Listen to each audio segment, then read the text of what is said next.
great way to end it. Oh, you just took what they created. Yeah, oh, okay. All right. It is 6:01. We'll call the SBAC meeting to order. Welcome, everybody. We will start with our usual approval of last week's minutes. There is any comment on them? Make a motion to approve as presented. Sorry, April, motion, second. Any discussion? All in favor? Motion passes. Okay. Are you ready? I am, I just need to be a panelist. Oh. John? Right. Okay.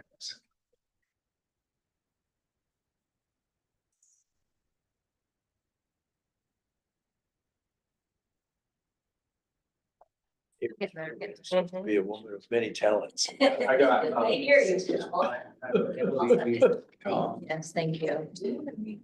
Dave's sick and Annalie's sick. But Annalie's on.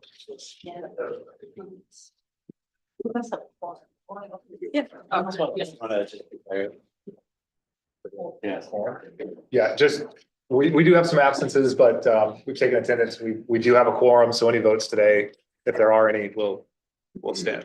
Yes. Right, I'm gonna share my screen. I need to request to share. Oh, there we go. Thank you. Didn't take you out. And there we go. Yeah. Yeah, I was like, that's it, it's way, that's it. Right. Yeah. All right, so we have the agenda up here. We've done welcome approval of minutes. Next is where we're at in the process. Then we'll get into the building committee leadership team update, subcommittee report outs, the discussion block, update on design, next steps, and public comment and adjourn. So moving along, we have already approved those. We're at in the process. We'll have an update today about the survey that has been open until I think the end of the day today. We will be getting information from that at the end of this week. So the next meeting, we'll be talking about what those results are and next steps from there. So we're right at the end of the initial options, getting ready to roll into the bubble where we start working towards the preferred options. We'll have a little bit more update on that as we go through here. So the detailed look ahead here, we're on 3/3. We'll be meeting again pretty much every Monday this month. We want to talk a little bit, in talking with the leadership team, we talked a little bit about the schedule and just kind of where we're at and allowing time to reflect on the survey results and figure out if we need a little bit more time with that before we make decisions to narrow down options. So that's what you're going to see here in a minute, that there is some opportunity for that if you find it is needed. Sorry to give away the, I thought that was next on the slide deck. So Good. your update. Good. Oops, sorry. Yeah. So from the leadership team, just some updates from us. Thank you for those who were able to attend the BOE's pre-K workshop. I'll just share some of my notes, and for those that were in the room, please add. I thought it was a really good presentation that the school team put together. Very informative. The key takeaways that I had were, one, pre-K is not a state mandated program, and whether it becomes a mandate or not is unknown, but the information we have right now is that it is not a mandated program. And so I know there was some discussion around that in the room. The other, thing was, we talked a lot about cost and whatnot. At the end of the day, kind of my takeaway from what I heard the conversation from the board is that they're going to consider it really along with the other benchmarking efforts. So I think we'll have Thursday, it'll be one of those things that they kind of add in to the benchmarking as they try to prioritize those for us, and whether or not, we can go. my sense from the discussion was that it's gonna be hard to implement at this time. I kind of got the feeling that, you know, but I don't want to preempt any decisions or votes from the board. But that was kind of the flavor of the discussion, was after they learned about, you know, the scale of implementing it and some of the challenges with it, transportation and things like that. There's a lot of restrictions around it. So we'll see how they come up on Thursday. There were no decisions made last week, but they learned a lot. It was really an information session, and I think we'll learn some more on Thursday as they discuss it further. Want to add anything? So I think it was acknowledged by, all parties that we would love to be able to have every preschooler in the town have an opportunity for universal pre-K, and, everyone's kind of acknowledged that, but there's a lot of asks in front of our town right now. A lot of tax asks, a lot of price increases, a lot going on. So right now, the kind of takeaway is that it's not being put up as a priority right now. We have what we have with Shooting Stars, I'm sorry, the wonderful program that we do have, which is wonderful, but we haven't seen the tax impacts of that yet due to the state funded grant that will go through one more year. And then it will be up to the taxpayers to take that on. So it's a huge dollar commitment to launch an entire program. It's public knowledge, the number that was kind of thrown around at the meeting was about 2.5 million to launch it, I believe. So it's a large ask. It's not a small dollar value. It's not a small kind of ask of the town on top of a K-8 solution, on top of the town having asks, on top of all these other things going on. So that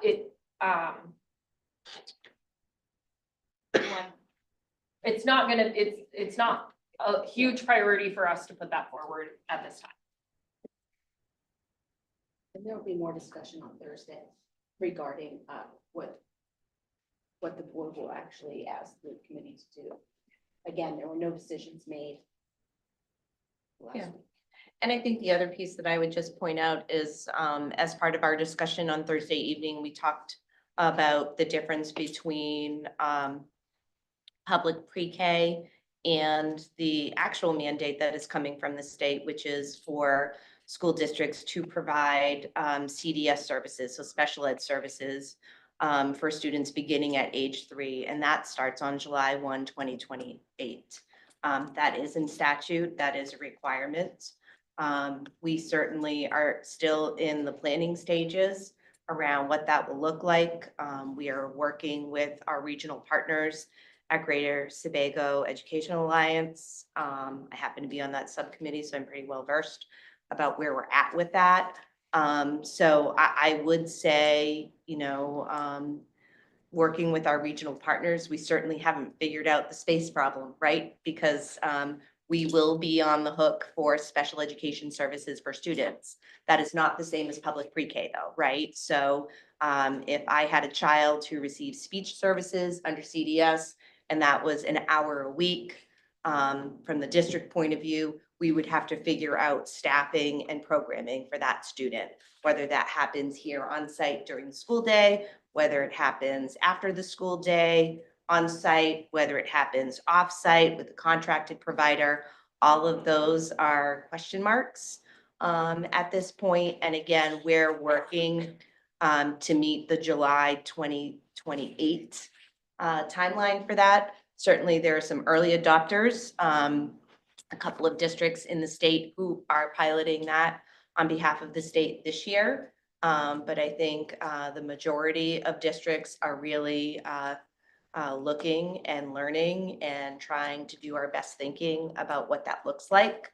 The other difference to point out between the CDS responsibility that we do have in front of us and the potential of public pre-K is what the state is saying is that CDS services would be funded at 100% versus public pre-K, which is part of your general purpose aid, which here in Scarborough, our general purpose aid runs around 12% of what it costs us a year for our budget. So So if nothing else, it is a positive on the CDS side that at least the staffing piece would be taken care of. We still have to figure out the, where it happens, and the locations and that sort of thing. So, there definitely is some work in front of us, but just really wanted to clarify that. I think I may have talked with this group about that in the past, and we did, discuss it more with the board last Thursday evening so that there's a little bit more clarity of understanding of, what it is that is being expected. Thank you. And, Mind if I- yeah, please. Yeah, so I was able to attend. I thought it was an excellent presentation by the school staff. I think they did a great job outlining everything. I think Diane made a great point, which is you need space and you need budget. Unless you plan for space, you're not going to have it. And I think it, really hit some of the board members. They started saying, well, we got to make sure the gyms are the right size. Is there a way to increase the contingency so you can sneak a few classrooms in? So I think they're starting to think about how do we make this happen? And then I think Alyssa made a great point, which is a $2 million increase in budget is always going to be tough. And it's only going to get higher going forward. How do we think about how to make that happen? Because if we don't think it's going to happen now, how is it going to happen in the next, 10, 15 years? So I think those 2 points made it a tough call. And I think when you have a tough call, how do you weigh this versus, a community center or whatever it might be in the future? I think the best thing to do is market research. We got to include some type of survey that actually asks people these type of trade-offs so that we have some basis to make this decision. So with that mandate that's coming from the state for 2028, where we have to provide the services, if you had a space to provide the services, they were like, let's say if first and second grade moved out of the current neighborhood schools and you were going to provide those services on site in those buildings, could you charge the state like a space, a facility fee like you get at the hospital? Yeah, I don't believe so. And again, I am on the subcommittee. We're actually meeting with someone next week on Monday with a lot of these types of questions. So that is certainly something that I can ask. To date, the information that has been shared with us is that it is the staffing alone that they would assume the cost of. But I can certainly follow up with that question more And then- specifically. I know in that pre-K workshop, you talked about the fact that you have 50 kids who are already identified for next year. That's correct. And that's about the number we have this year. Mhm. Why is that so high compared to other districts? I'm not sure that it is so, other partners that I'm talking to in other districts are seeing their numbers increase as well. So I don't think that this is a problem germane to Scarborough. I think that, I can't account for why more kids are being identified in general terms. Oh, sorry. And That have number we- 50 was. 50 kids for coming For into the, CDS programming, for not for the- pre-K. Right. into the new kindergarten class. This is gonna sound awful, but could we charge for pre-K? Not as a public school, no. Community Charlie service. and I had a little bit of an exchange about that, Sue. If we put it through community services, absolutely, it would be just like any of their other programs. People would sign up, they would rent a facility, they would figure out Well, programming you and, wouldn't get any state funding. for right, that. It's exactly, a Public pre-K. exactly. A So- town-run program is not state-run Correct, right. public pre-K. Got it. So we wouldn't see it on our ED 279. It wouldn't be part of our general purpose aid. But it's not that much money anyway. It's 11 or 12% of. Right. Jenna? When the grant is up for, that we're currently using for Shooting Stars and burden falls on us for that, is that part of just the normal budget that the town is voting on, or is that something separate that we're voting, like, do we want to continue? with It would be pre-K? folded into our regular budget. Okay, so that's kind of decided, Yeah. that we're moving forward with that. Cause I thought I watched the meeting, I thought your point was good about like, can we add one classroom? Mhm. And to your point you just made of like, it seems like we should be asking people, do they want pre-K? Like maybe there would be an appetite to be adding additional classroom. I know that the budget is always a hard point period, but I'm just curious if that was like a talking point with it, if there would be an appetite to.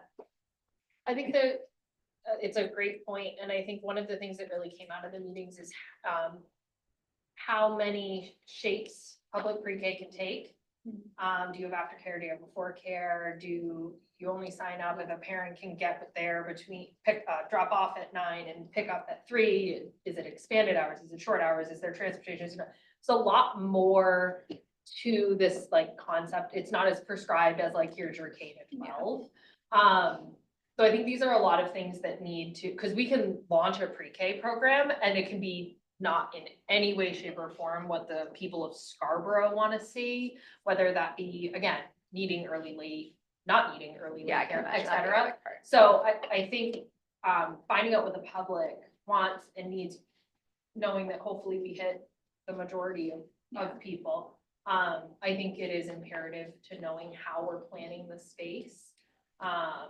You know, even down to some people have half day pre-K versus full day. You know, if you have half day, you can really see twice as many kids because you're only there for a certain amount of time. So I think trying to figure out the needs of Scarborough specifically is really pretty imperative to the planning process. Yeah. One of the last note from me on that I forgot to mention was, I thought it was really interesting, the discussion around the cafeteria space. And so as they talked about before and after care, really that pre-K cohort are big consumers of that. Our cafeterias are limited to, what was the number, 18 kids? No, it's somewhere around 28 to 30 students that we can provide before and after care for based on the size of our caffeinasiums, cafetoriums, however you want to call what we have. Because, you know, our community services folks have space requirements that they have to meet. So it's not just, let's pack as many kids as we can into this space, and we'll just collect money for before and after care. So there is always a constant waiting list for parents to get on those before care and after care opportunities. So, you know, I think the point that was trying to be made on Thursday evening was that would be a problem that would only be compounded unless we were looking at right sizing some of those core spaces. And I think that's important if we start thinking about that's a good place to cut. Don't get those things bigger. And then you slide pre-K in there because you put that wing on or you put those couple classrooms. You're going to start impacting those families K to 2 who did get in because some of those pre-K kids may be taking some of those spots. And suddenly now you've created a childcare issue for the old. So we just have to be very cognizant of when we cut, what impact we're having.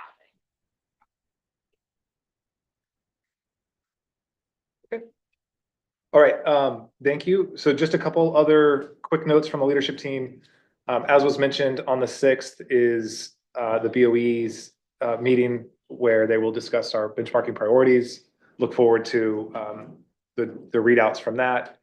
And then the superintendent did make contact with the DOE commissioner from our conversation last week regarding CM at risk and different ways we can do it, what would happen. So Yeah. not a lot to talk about, but she Yeah, did send an email. I'm waiting for a date for a meeting.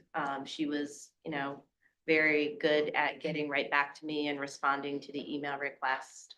And is going to, you know, have her scheduler look to put something on the schedule. As probably most of you are aware, the DOE is, I think, pretty focused at the current time on changing dynamics at the federal level and what that, you know, what implications that may or may not have for the DOE. So I can understand how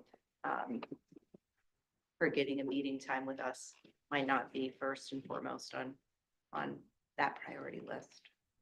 Yeah, thanks. And then the last note from us is, as Lisa alluded to, is as where we are right now and where with the survey results coming back, you know, I think we had on the 18th, we were supposed to be down to two options. And then a community forum and then another town council workshop. I don't know that that's realistic for us to process the results. And so we have some schedule modification opportunities here that Lisa, I'll let you, since you guys worked on this, walk through, but So this is the current schedule. We are in March. And so this looked at the survey results coming back on the 7th. We would be reviewing those at the 10th and start the conversation of reduction of options on the 10th. And then on the 17th, you would be voting to reduce to 2 options and provide direction to us as to what to refine in those options. And then that would lead to the town council, joint school board meeting, and then a forum at the end of the month.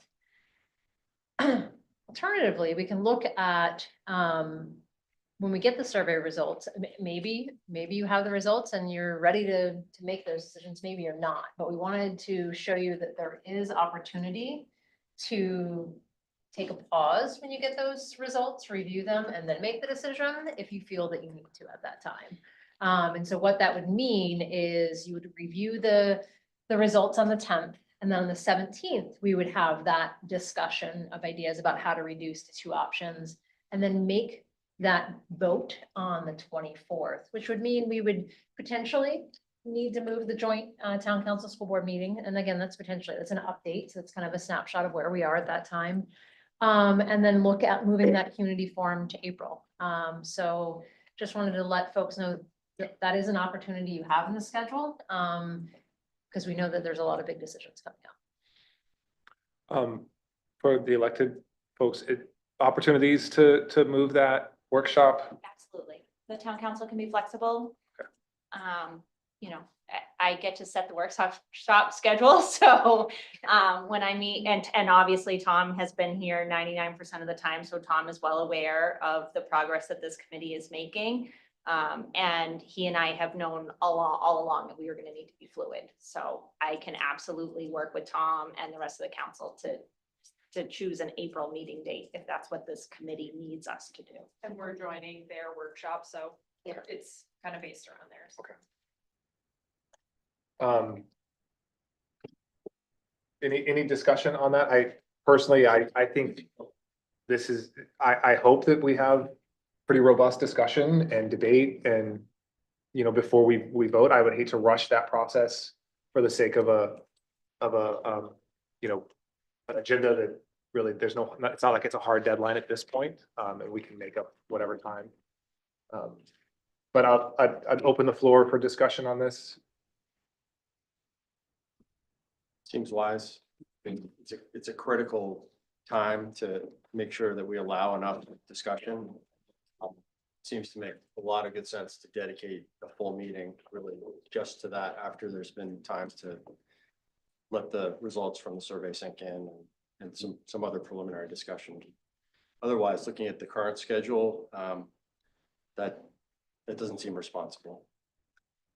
As Charlie mentioned, you know, the workshop on the 19th is just an update workshop. And it can be a snapshot of where we are. And the update can be that we are still deliberating many options. And so that is fine. But if what we are ultimately trying to do is bring the council along with our decision-making as we start to eliminate options, then my preference would probably be to wait until this committee has had more time to discuss than to bring it to the council while we're still in deliberation. Just because the council is not following us super closely, all the members, and I would hate for it to feel indecisive or chaotic to have that workshop at a point where no decisions have been made. But again, like if everyone is like, it's just a snapshot and that's fine, we can still do it on the 19th. Is it going to be an issue if that joint council meeting is after the 24th when we've actually voted? Like, is that going to be concerning to have that meeting? That's a good question. And the town council doesn't get any feedback on the ones that we. That's a great question. What do you guys think? Do you have a preference about bringing it to the council before you voted or after? Can you go back to the original slide I think again? we were always gonna vote That's what We're before. always gonna vote. Proposed Okay. currently. Good question, though. Yeah, no, that is a good question. I would vote for before because you're only gonna elicit a response if they know what's coming off the table. I will say after kind of the first two were removed. G and F, whatever numbers or letters they were, You know, yeah, Okay, I was gonna say. like she's still on She's there. still in. I could draw it, I just can't. But there seemed to be kind of a lot of requests for discussion around that time period, and it was before we kind of had this like stronger discussion block. So I feel like this committee wants to have the opportunity to discuss and wants to be able to make really strong decisions and talk it out. So it seems like, you know, giving people the opportunity to discuss would be. Do we want to do like a preliminary ranking before and then we like get input from the town council and school board and then vote again? Yeah, so what we could do is I could give a more substantial update to the council on the 19th. And have a discussion block during the meeting where I could solicit some feedback. And we could do it that way rather than have it be a joint workshop. The trouble with that is just, I don't want members of the council who maybe don't feel like they have all the information they need to be weighing in to be making critical decisions when really we've trusted you guys all along to do that. You guys are making a Exactly. recommendation to them, so you may want to bring the recommendation and get feedback on Ready. that. To do that. What's that? Just Yeah. sharing concern that I the said, council. I wouldn't be able to- agree, the council's not gonna be ready to provide that kind of feedback. The council is more in a position of learning from the input that we provide them as a SBAC two group.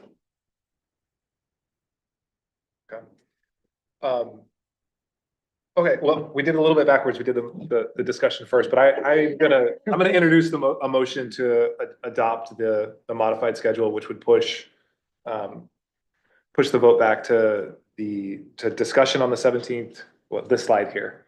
And then we'll work with the council and the board to move it forward. So moved. Second. Discussion again? The only discussion I would have, I mean, Lisa proposed the revision of schedule in terms of impact on your work. I mean, I realize you work at our pleasure, but realistically, you know, what does it mean for you? Does it make a difference? I mean, it slides things a little bit, but all respect to the conversation, I think it's the most critical part of this that we need to get right. And so we need to give the time that it needs. So we've already kind of looked at any impacts and recognize that we'll just have to make them up as we go. So. Thank you. And then, Tom, I'll add to that, just that when the former council chair, myself and Shannon sat down to build kind of the original schedule, we worked back from that referendum decision timeline, saying, okay, if August is when the council really needs to vote to put this to referendum, what do we need to do working backwards? And we were pretty conservative with our timeline. And so we knew that there was going to be potential to maybe need to move things a week or two. And so the town council timeline is still right on track. Do you know the date of the April town council workshop? If we did the first meeting of the month, it would be the 2nd. And if we did the second meeting of the month, it would be the 16th.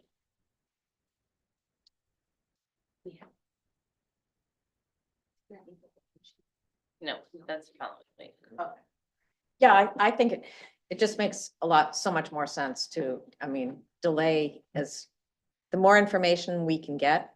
And I'm thinking about land choices, along with, you know, if we know more about what's available, it might impact our choice. I'll let the the site selection subcommittee speak, but I don't think that we'll have that level of, because they're really waiting for us to get it down to two choices to Mhm. narrow down your options, right? Trying to steal from you. Sorry. I said, I'll let you speak, and then I spoke for you. That's essentially correct, yeah. So, We've whittled it down, Right. down from 22 to 9, one of which was then subsequently eliminated because of lack of potential owner's interest in participating. But then we decided, should we rank these, should we weight these? And we decided that we really were at a point where we kind of needed to know what was being looked at. So that may lend itself to an executive session as the information is coming on to look at the information and sites side by side. Yeah, I mean, I think one of the options that we talked about, the hybrid, was possibly closing Pleasant Hill and building a new Pleasant Hill school someplace. And so that, that I think was emerging as a possibility. And then, I've been thinking about the fact that was the consolidated school, did it fail because it was going to be in the Downs? I mean, it failed for numerous reasons. But, it would be good to know, like, how many people, that was their strongest, the reason that they voted it down was because it was in the Downs, or they voted it down because the road would go through a neighborhood, or they voted it down, I don't know. And Question on the first survey. but- yeah, I think we can pull, we should drag that out of the first survey. It was in there, That's and great. I don't remember what the percentages were, but cost was the first one, the land deal was right up there. And then neighborhood schools, those were like the top three. But it's possible that there could be a piece of land that is really much more appealing Mhm. this time around. And could solve a multitude of problems. My only comment from, and it's not really germane to any debate on this for or against, but I do think as we move this out, the other thing that it provides is more time for the public to come in and comment. And I think that making sure that we have, we do a good job of communicating out that, this vote is gonna happen in committee, and people can give us their inputs prior to us making that vote. I think that's an important piece too. We have the survey, but that's one more week that folks would have time to reach out. So we'll want to make sure we advertise that vote's gonna happen. And as we discussed last week regarding the survey, we may well get some suggestions that we haven't even looked at, which would take a little more time to try to develop. Any other discussion on this? Okay. I've learned that the best way to do this is to call the vote. So I will do that. There's a hand up online. Oh, thank you. Annalee. Annalee. She's a panelist. She should just unmute. Go ahead and unmute, Annalee. There you go. I was just voting. Oh, okay. Okay. Annalee was black. Yes. Jumping. You're a yes? Okay. Larry Kane's absent. Leroy? Yes. James? Yes. Tom? Yes. Fred? Yes. Paul? Rob? Yes. Sue? Yes. Dave? Did he join online? He's out, okay. One Other's got their hand just now. Who it is? Can you click on view? I know he. No. Dave is an attendee. Oh, okay, there. There you go. That's who's on. All right, Dave, I Robin gave you Gates, permission. Debbie Gates, and Dave. Yeah, I'm, yes. Yes. There you go. Jenna? Yes. And then Annalee. Bill? Carrie? Yeah. Charlie's a yes. Alyssa? Yeah. Jim? Absent? I know, he's. Is he online? Yeah. Oh, he was. Jim? Jim's absent. Tom's there, isn't he?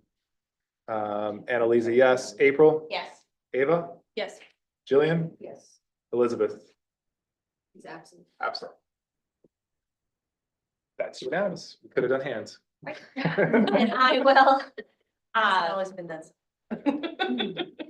I do think we need to choose which meeting, the April 2nd meeting or the April 16th meeting sooner rather than later, so that the community knows.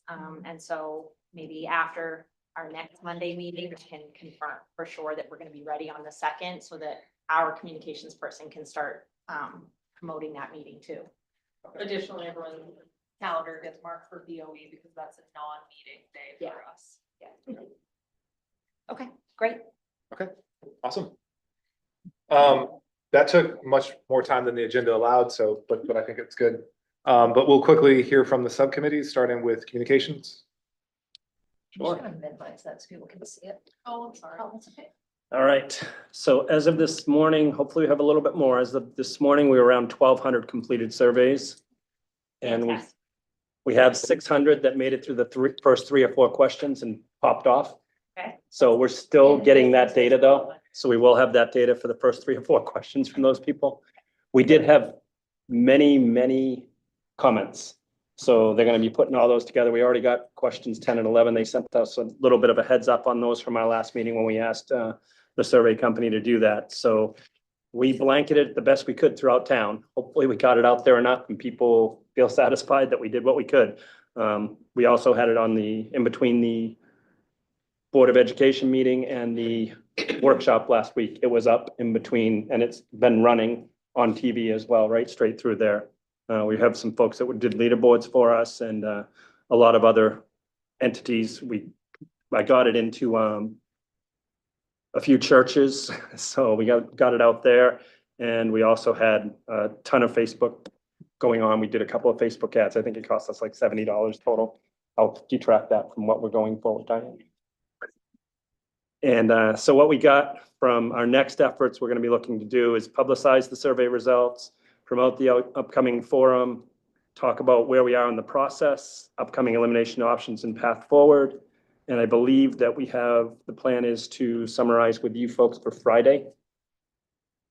Those survey results, you mean? Yes. Yep, so when I get them from our consultant, I will pass them along, and then for Monday, I'll try and put together something more. Okay.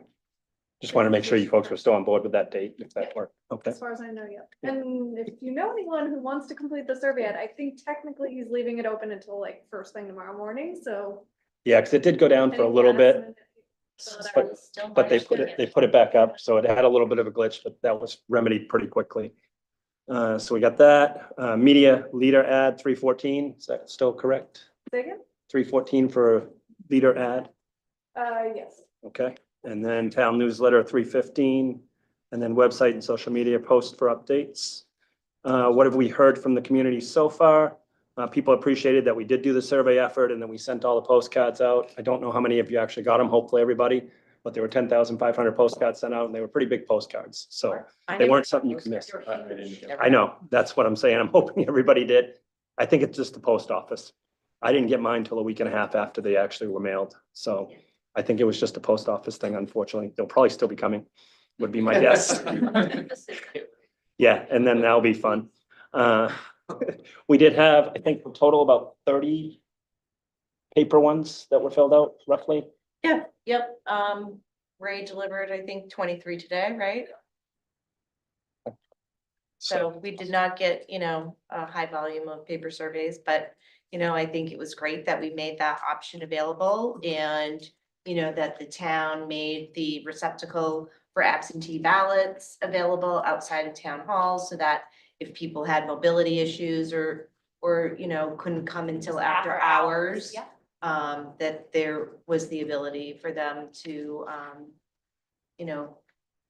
drop those off. So I think that the group certainly did their due diligence. And then And then one other thing was, however, many people thought the survey was too long and too complicated. And no cost in the survey. Obviously, we did that for a reason, but people wanted to know what the costs were. Broad budget range, 70 to 130. People thought that was a little bit too much. And then the consolidated school option, people are wondering why it was back after we had voted it down. So that's where we stand with the surveys. We will be meeting tomorrow And hopefully we'll get some more information from the survey folks and go forward, and hopefully we can even send some information out to you folks. At least for a follow-up from the meeting yesterday, tomorrow, if we get any additional information that we feel would be good for you folks to have ahead of time before Friday. Just to clarify, towards the end, you had mentioned, proposed budget. Feeling that it was too much. Too much meaning. Too much of a range. Okay, too much of a spread. Yeah, too much of a spread between the 70 and 130. But I'm sure we'll have a lot of comments because the survey company did tell us there were a lot of people that filled out the comments, which is good because that's what we asked them to do. So it'll be great to get that information. Feedback I had heard, I know you guys put a lot of really hard work into the survey. A couple of people I've talked to absolutely love that they could comment on each specific one rather than kind of having these general concepts of like, I support this as. They loved that they could go in and speak to what was there. And actually, no one I spoke to felt it was too long. So Good. I think they did a really nice job. We did also get it, Little League had their signups on this weekend, and Jillian can attest. You had a sandwich board sign up there for folks that were coming in and going from the Little League signups as well. That's great. Sandwich board's still in the back of my car, if anybody wants to put it out anyways. Thanks, Leroy. Thanks, Leroy. You're welcome. Tom, any other updates? So we met last week. We went through the 9 sites, which subsequently became 8. 4 kind of rose to the top, and we discussed potentially eliminating some of the ones that were ranked lower. And we decided that given the uncertainty regarding what options were coming through, it didn't make sense. We did ask Tom to contact emergency services folks, both fire and police, to get more detail about response time individually from each type of organization.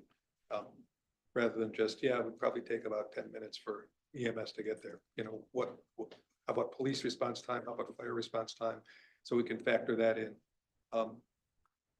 We're thinking, we discussed weighting of criteria a little bit, and it seemed like the only one that really rose to the point of potentially benefiting from additional weight was future expansion possibilities. But we're going to meet again next week and we can work through that. And as we get more information about the options, that will help us figure out siting. Any questions for the subcommittees? Just a comment, back to the earlier comment about sort of the intersection between the options and the sites.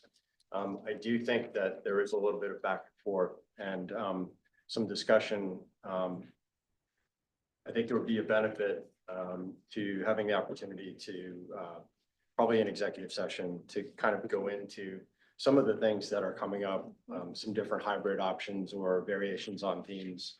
I think they would inform each other. I think it would be helpful to the site selection committee, but also as we're starting to narrow down options, it may emerge that there's a different one or a combination that is certainly related to some of the potential sites. I will ask if our civil group is available the night of the 10th and or the 17th to be able to do that. We might need them at both to kind of start and then test some different things based on that. One other thing we kicked around was the importance of making additional considerations known to people that, well, if you take site X, that means you're potentially using town-owned property. Maybe there's no dollar cost associated with it, but you might need to replace the services that are provided by that site. You know, are we taking what had been used as fields and what are we going to do to replace that, or a park or whatever? So there are things that aren't that are really going to be specific to a site that we would want to make sure people are aware of, not to sway them, but just to make sure that people are understanding that decisions, you know, have consequences. There's no free lunch. One question, you don't have to answer it now. We can talk about it maybe in an executive session, but for you guys to consider for sites that are larger than a single school might need, has there been discussions with subdividing, doing, you know, doing subdivisions, to parcel off, the size, the Discussion. right size. Discussion of the ability to do that and also whether acquiring a site might have benefit for other town uses. You know, that aren't necessarily approved and aren't even fully discussed, but you know, it might be beneficial. So those kinds of things are in the mix. Okay. That brings us to the open discussion block. So from last week's, scope and price reductions, I think we had plenty of time to talk last week, but anything that folks been chewing on you and you want to talk about?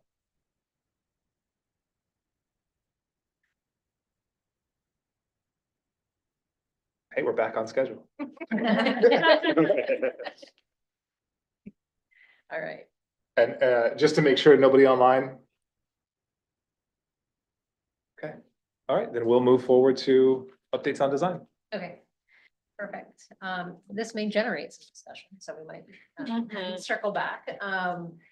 Couple things that we looked at since our last meeting. There was I'll call it a sub option that came up. It was kind of a hybrid of A and B.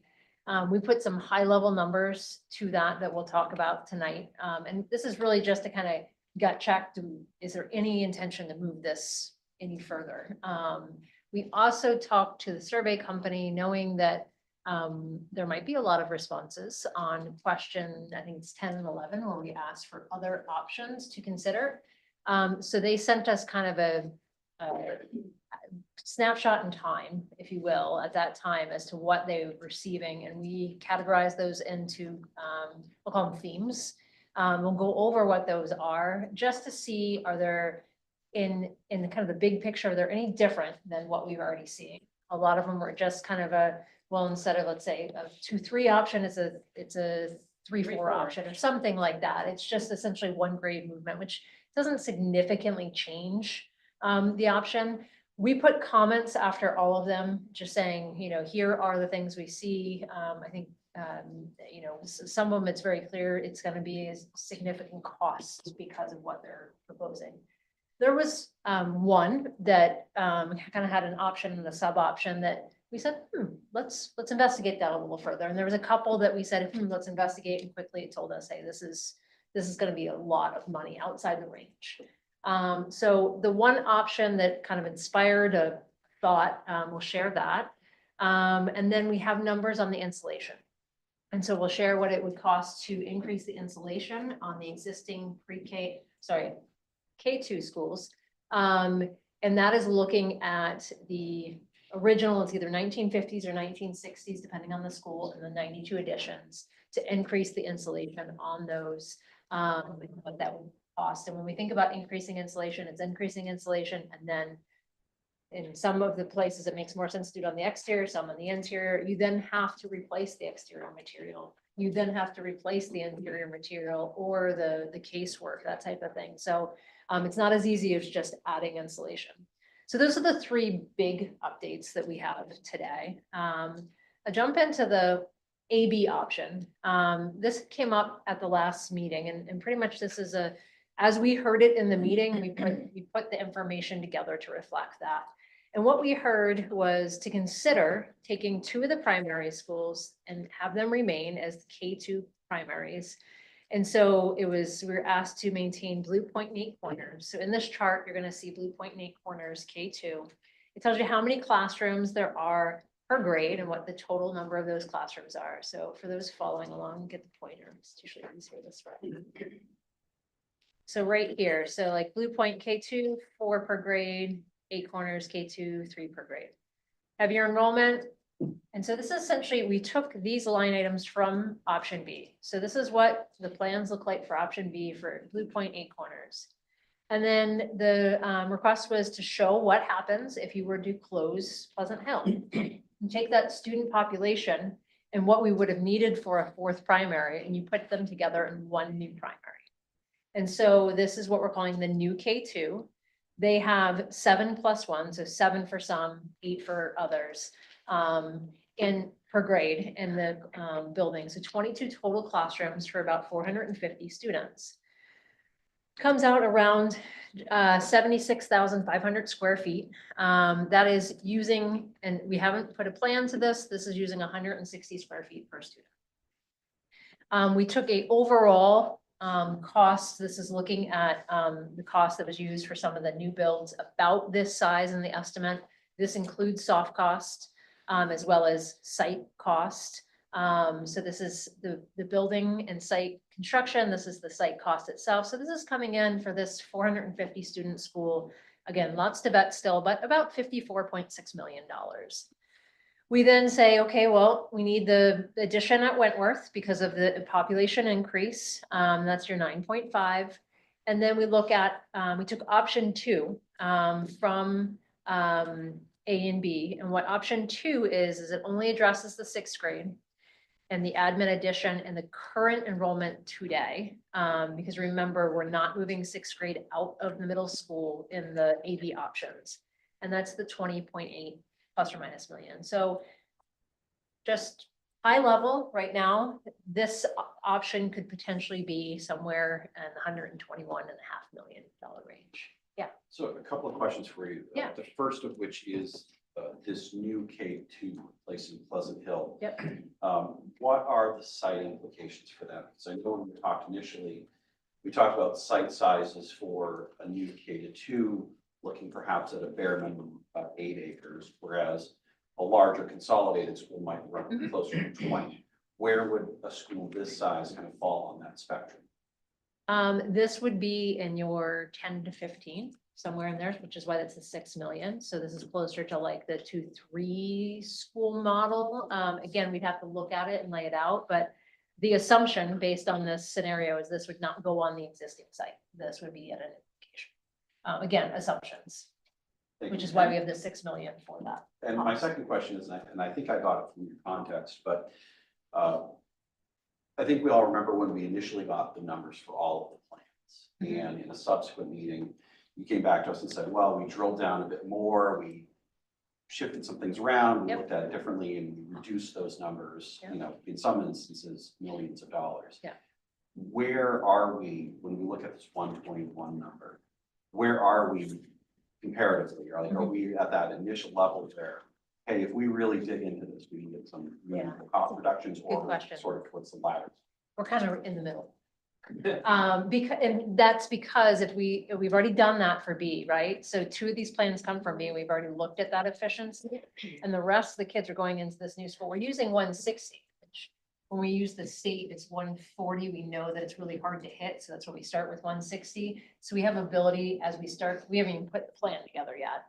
We start to put the plan together, we can start to look for some of those efficiencies. So there is potential, I'm not saying it will, depends on the programming and everything else, that new school could go down in size.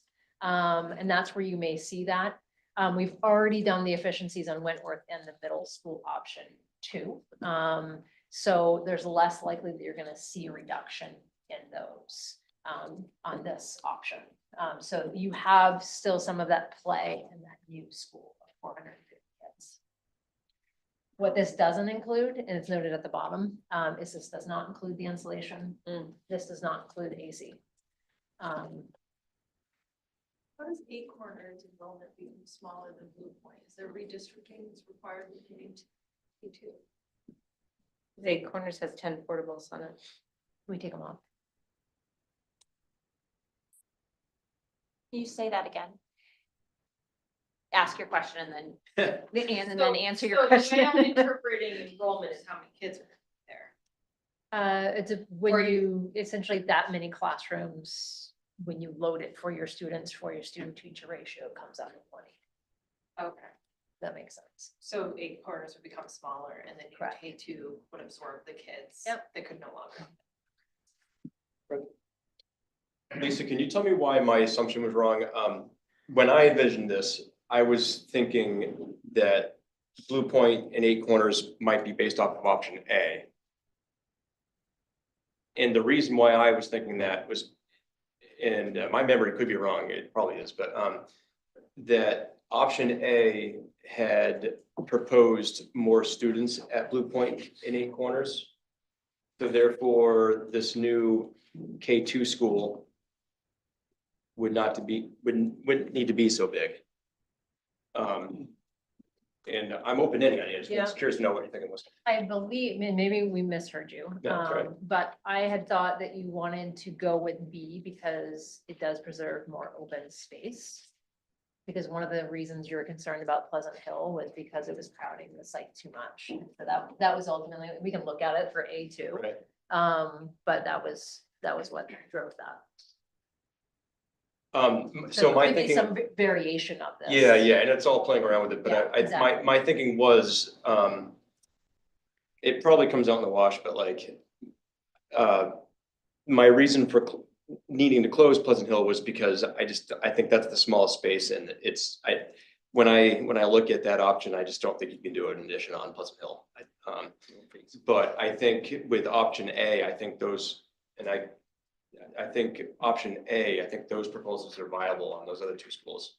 That was my gut feeling. Yeah, we'll go And back, again, we can go back and look at it. Yeah. I mean, it's an easy thing to update, Yeah. but I think what it shows you is this is generally what it would look like, whether it's another Yeah. X number of students at those two existing and a lower here, it's gonna be somewhere in the 120 Yeah. or less.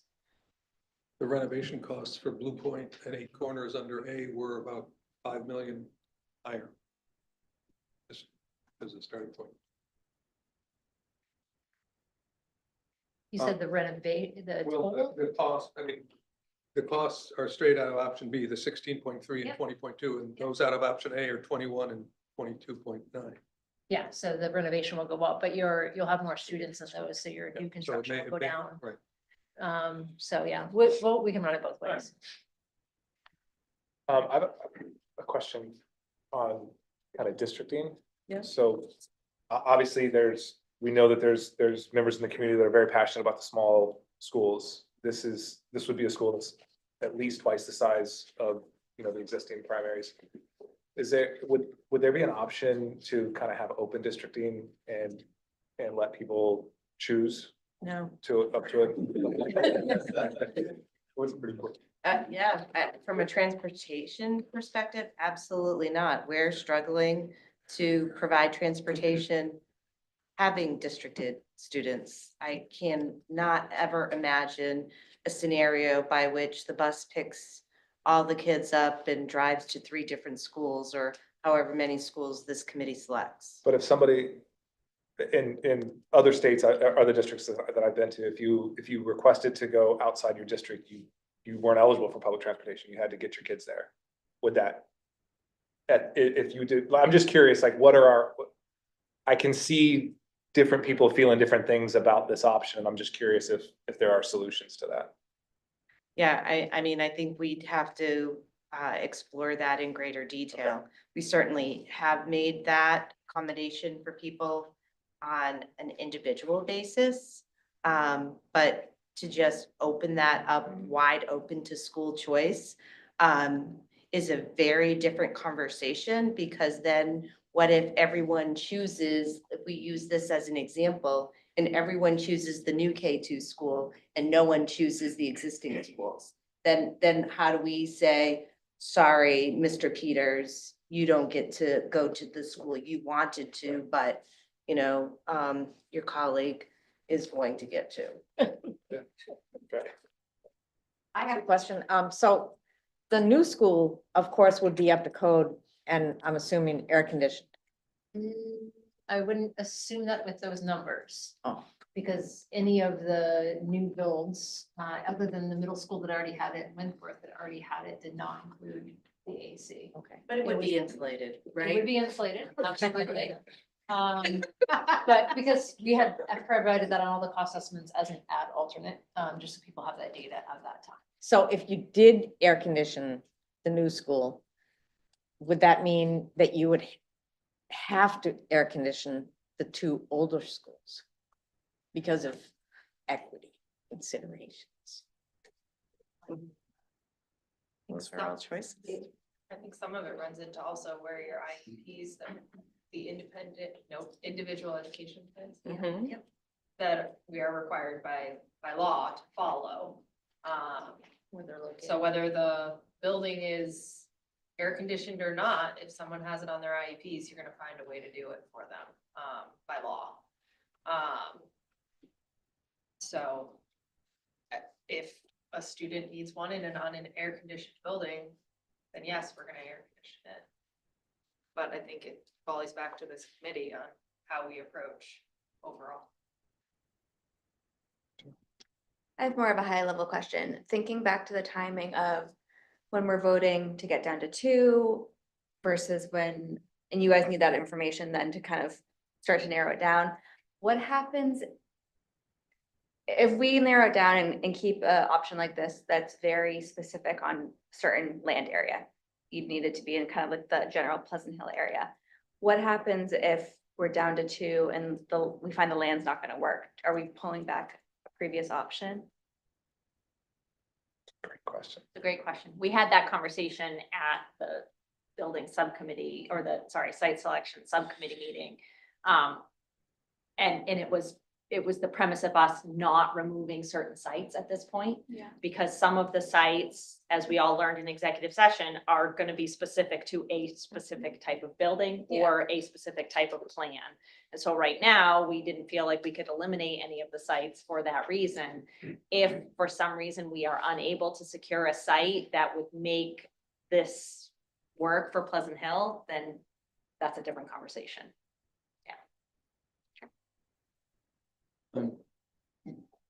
With the 50 folks with IEPs that were mandated to serve with CDS, are there any space implications for that? And have they been included in any of these proposals? No, we haven't included that. That is, part of the reason why I bring it to the committee's attention. Because again, depending on how those services end up getting provided, we may or may not, require some space. Certainly, we're talking about different amounts of space, right? Because, for example, let's say 20 of those 50 students require speech services. That's not a whole class setting, right? That's a 1-to-1 service or a 2-to-1 service. And so you're not talking about needing a whole classroom to provide that type of service versus, a student who might have multiple disabilities, who does require a program that looks more like a full day service. So there's just so many moving parts. Yeah. And individual situations, right?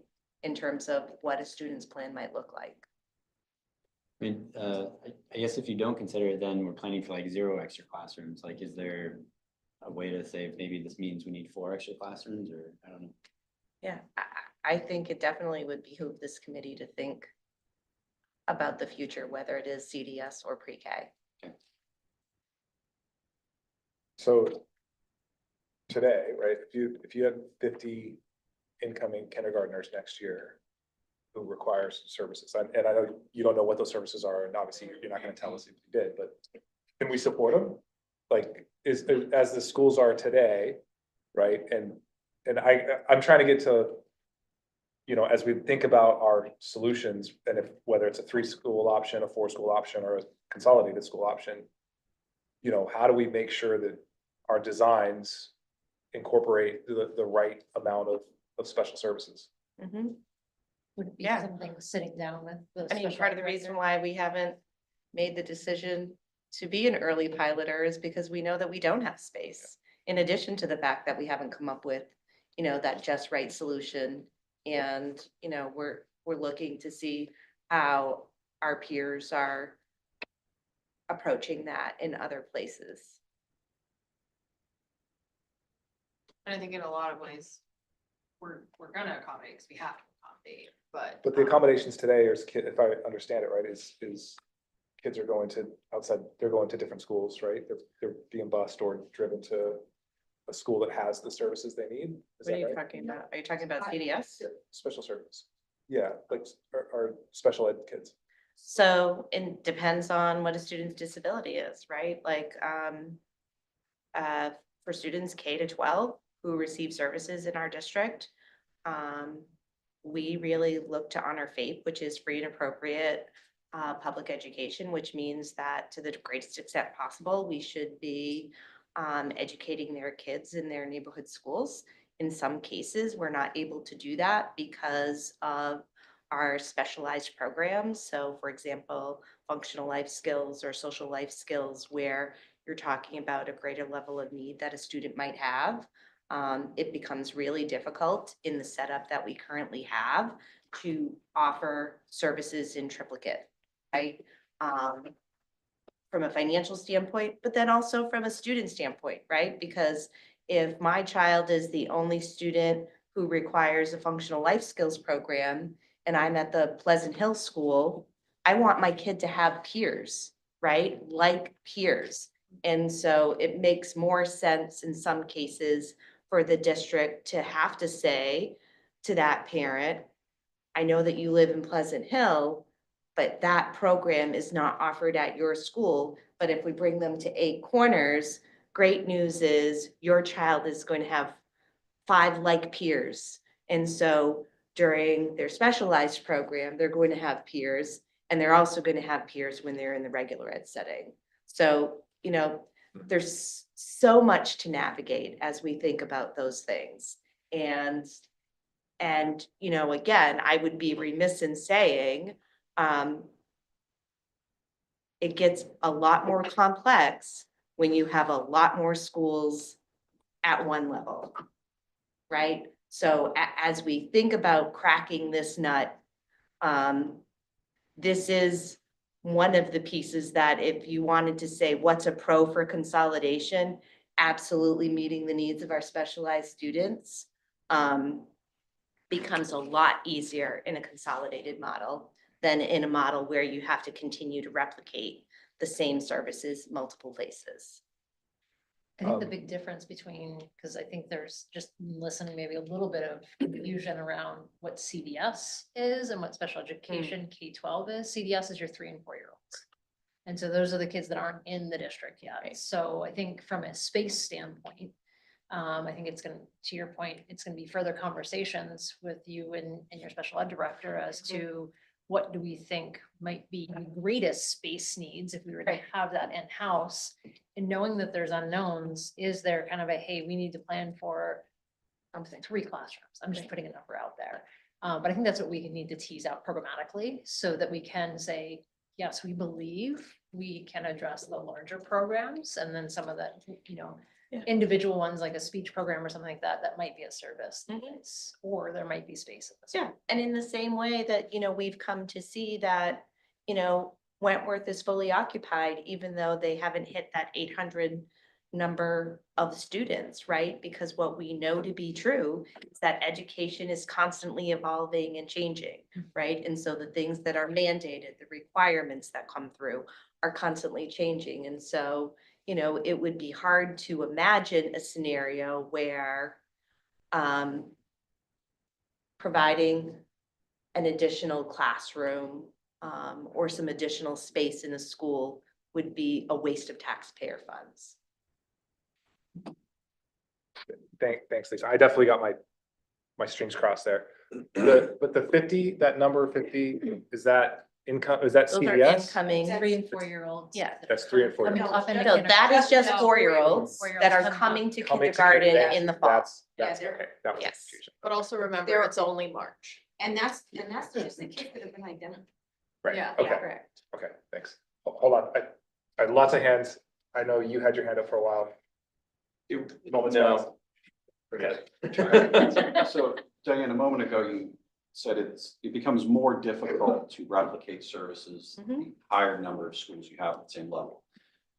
Let me ask you, looking at this proposal here, does it become at all easier if you have a larger facility that's still on the same grade level? It's not changing the number of schools, but perhaps it's a new build where you may have more space. Does it become at all easier, or is it still the same order of magnitude problem?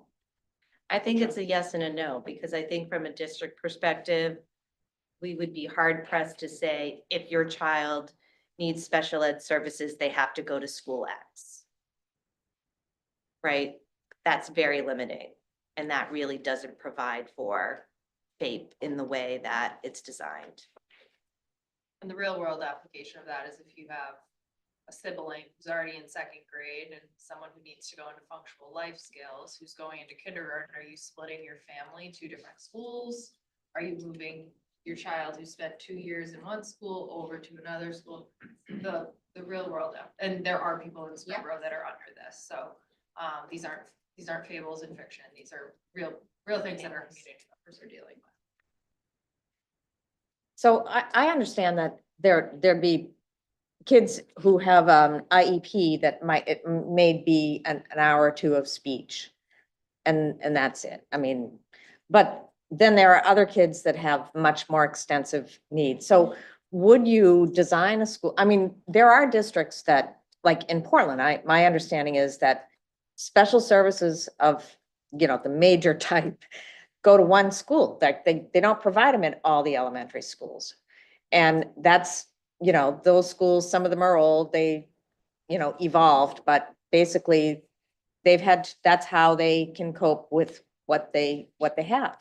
Would we ever do something like that where we have our new school and it's built with all of the newest, best spaces,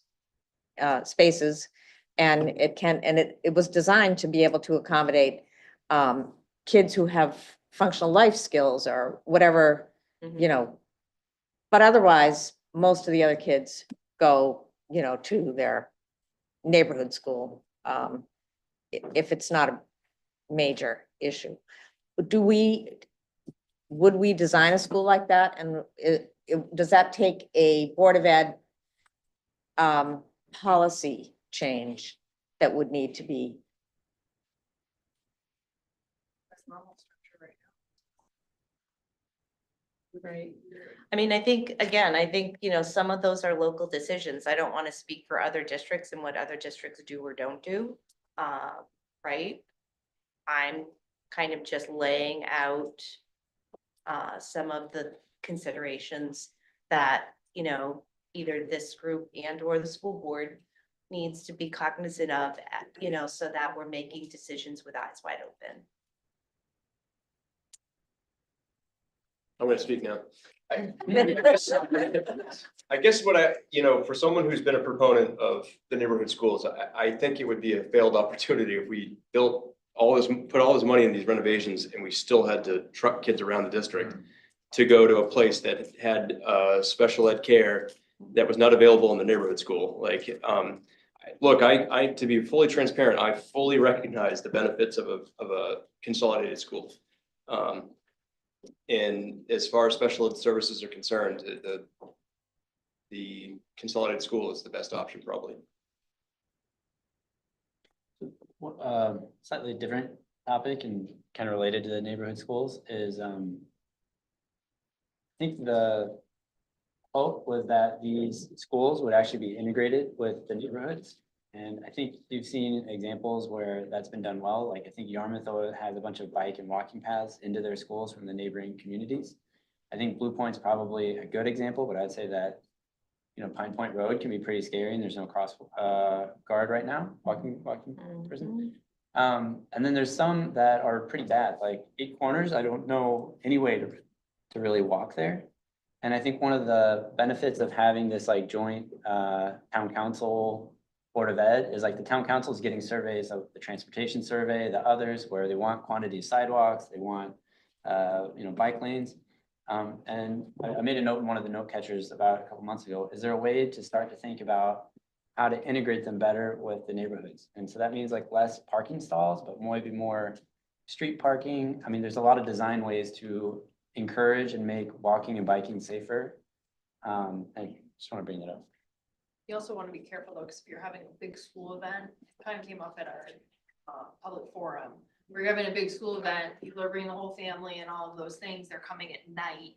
You want to make sure you can provide enough parking as well that a community can come together and be together. That might be something okay for like street parking, but totally removing ample parking for your community also does offset what that kind of goal of having a neighborhood community is. If you downsize it so much that, like a Pleasant Hill, you've got to scatter your times showing up. You may not bump into your community. You may not see your friends may not see you, or your kids may not see their friends because you got to come 15 minutes after them. I'd argue it'd be great to be able to walk to the big school thing or at least bike there or, I mean, there's some schools that I know that don't even have parking lots. And it is beautiful, but like, there is absolutely no way that West Scarborough can walk any. Yeah. You'd have to cross Route 1, you'd have to get down Broad Turn, you'd have, so I think to design a school with that intent in a town this large geographically, you know, I would be hesitant to alienate those who live in a certain part of town in order to accommodate those who live 5 minutes within or 10 minutes within, because some people won't be willing to walk. You can't get all the way there, right? Like, I think there's some balance, but I just want to bring this up because I don't think we've discussed it here. I think it's an interesting concept and I've been around schools and towns that had kind of the village, you know, Columbia, we were just talking about, it has the villages and all the paths and whatnot. But that's, I mean, in my mind, right, we live in Maine, I was gonna ask. nobody's like, walking in February, right? So this is something Climate, from August to November, and then maybe May and June, right? Like, the bulk of the school year is winter and, you know, I just can't imagine kindergartners walking to school right now in February. I mean, Maybe I'm from Arizona, so I wouldn't, there's no way I'm walking. I'd say I've got one. I'd also Okay. point to, you know, Portland has a school like this, Boston has schools like this, like, they're out there. I don't think you see it now because they're really not designed to make that happen. Boston does have the MBTA. Yeah, I mean, there's public transportation. I mean, the kindergartners on. Go ahead. Well, when I'm hearing, it seems again, in a variety of ways that one consolidated school makes the most sense as opposed to trying to patch, you know, the special ed here and might have to go to this school and then we have a school choice. So it just seems to me it doesn't make sense, number one. And number two, I'm also thinking about the operating costs. If you have 3 neighborhood schools, you're duplicating operating costs. And if you add up the numbers, it does not make sense. And so a consolidated school with all new facility, equipment, innovative kinds of ideas for a new school makes the most sense. I do want to just say I have several more slides. Yeah, but don't- I was just gonna say the same thing. We're way off topic of the AP option, but Ava, did you have a comment on this before we? And what you're saying, I was thinking about what are we gonna do with, in theory, if we were to do a consolidated school, what are options that maybe have been voiced beyond a community center for those 3 schools that would be consolidated? Like, would they be senior housing? Ideally, they wouldn't go to a developer, but like, maybe that helps, if that's the direction we wanna head in, like, help paint the picture of what they could be or how they could benefit the community if they're not gonna be with kids. They make perfect pre-Ks. Well, that, no, it's important to remember is despite being schools, they are owned by the town. So the town is the person who would make the determination as to, despite they were once schools, they become town property and the town would be the determining factor. So April? I mean, we had that conversation at the first iteration of the building committee. We knew that that was a piece of the story that people were really wanting us to tell, and we just didn't have an answer. And that was not a satisfying way to go out to the community and say, we don't know what's gonna happen to Blue Point, because there is some fear there that, you know, a developer will buy it and it will turn into something that people don't want within, you know, nestled in their neighborhoods. Yeah, the long story long though is those are town properties and they do give us options. And so maybe a potential question that we need to ask our community in the form of a survey or whatever is to dig a little bit deeper into what people would like to see those buildings become. Yeah. Or what they definitely don't want them to Sure. become. I can just say, I do not want them to become a community center. I mean, they're not centrally located, none of them. Maybe 8 corners, but there's not enough parking. It's been looked at. So it just, putting a community center at Pleasant Hill School for me, I'll just use the Cape Pool. It will get voted down.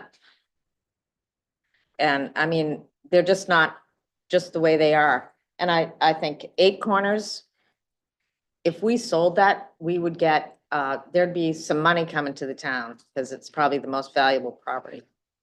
But anyway, that's just beside. All right, I'm gonna keep going. So that was option A, B. No, a really good discussion. I don't need to, poke at it.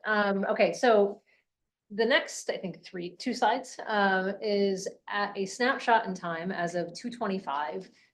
We got all the feedback from, the survey, the open questions related to, what are some additional options that folks want to throw out there? Several of them, essentially are very similar to, or, quickly, we can observe that they will just be too expensive to do. So we have our notes on the side. So on the left-hand side are the options. This is the category that fell under keep some / all neighborhood primary schools. That's one theme that came out. And then our comments are on the right. Pretty much every option, except for the two that are highlighted above, kind of either we could say, here is the implications, and essentially it would be cost prohibitive for most of these. The two that kind of made us say, huh, and want to dig in a little bit further were update and expand Pleasant Hill Blue Point, move / replace Eight Corners with a new bigger K2 school. That's really similar to what we just talked about. We're just flipping a site.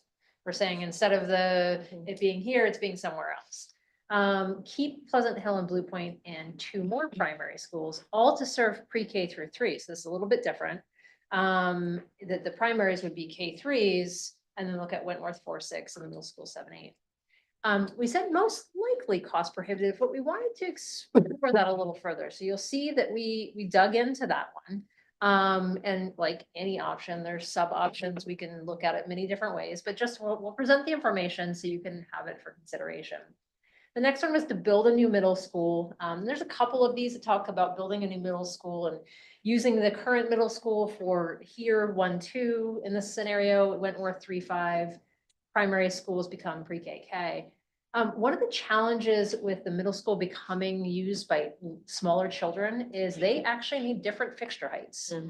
So that pretty much eliminates that one right there, but just to kind of put some information out there, generally a 2-grade middle school, if we were to build a new one, would be somewhere between $70 and $80 million with a new site. So just so that we understand that right there is at the low end of that budget range that we've been using. Next one talks about building a new school for 7-8. So similar idea, it's gonna become cost prohibitive. Build a new 5-6 school on town-owned land. Primaries, K1, Wentworth 2-4, middle school 7-8. This is very similar to the option C that we already have, just moving different grades between buildings. Build a new 5-6 and a new primary. This wasn't quite clear what was happening to everything else. So we would need more information on that one. And then Wentworth becomes a 5-6 school, middle school becomes 7-8. Keep the current primaries as K1 and build a central 2-4 school. Well, that's pretty much like option C, but adding another grade to that new school, so therefore it becomes even more costly. Build a 5-6 school instead of a 2-3 school, similar to option C. Regionalize schools more, make K2 schools K3, add a large addition to Wentworth, or build a small 3-5 school in growth areas. So this becomes a site challenge potentially for the K3s at the existing schools. Without having another K3, just putting K3 at those schools. I mean, we're struggling to get K2 at the Pleasant Hill. 4 K3 schools and Wentworth 4-5. So potentially a site challenge for the K3 at the existing, but this does not address the 6th grade was one of the issues we had with this. However, the 4 school, you'll see in the option we propose, this kind of speaks to this one a little bit. 3 K2 schools at a second 3-5 schools. This doesn't address the 6th grade and likely more costly than, I think it says the option that we've already kind of explored. Other than A, thank you. A single pre-K school, then divide up other schools 1-5-6-8. Wasn't quite clear where the 1-5 are going. If they're going to, if we're then essentially taking the small and putting grades 1 through 5 in 2 of those, and then the rest of them into Wentworth, but then we still don't address the 6th grade in the middle school. So that one wasn't super clear. And if it wasn't clear and it didn't spark a, hey, we could consider this and it might be cost savings, we went past it. Make Wentworth the middle school and turn the current middle school into a 2-5 or a 3-5 school. So this is the same space constraints as the current model and most likely cost prohibitive. Tear down the existing primary schools and replace with permanent modular buildings, 2-story. I bet I know who did that one. Yeah, you should. This most likely is cost prohibitive. We've noted that there's no decrease in the cost, just some of the time for that. And then the next 2 themes that were in the list of options: consolidation, option suggestions, and then other suggestions. So bring back the K-5 option. This is likely cost prohibitive.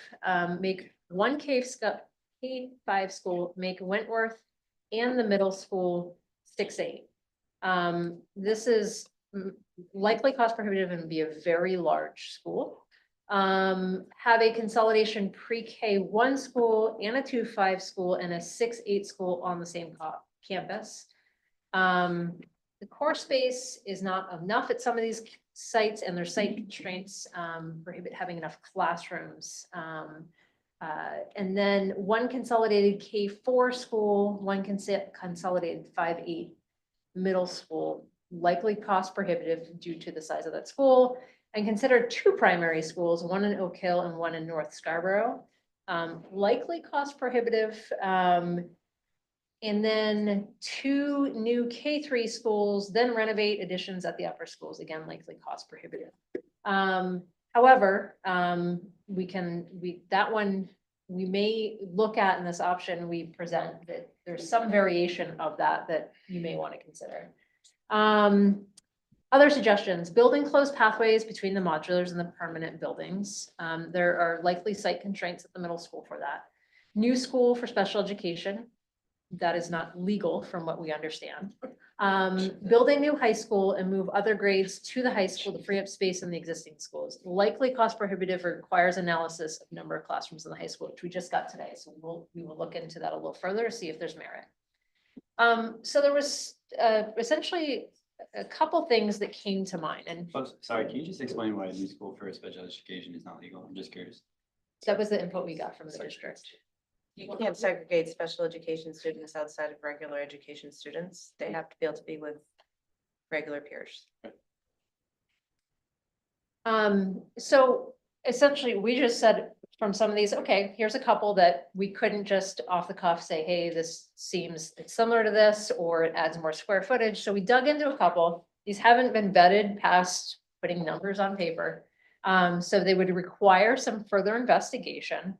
But it was based on one of these where it talks about essentially make 3 K-3 schools. And it was some variation of 2 of these options that kind of made us say, huh.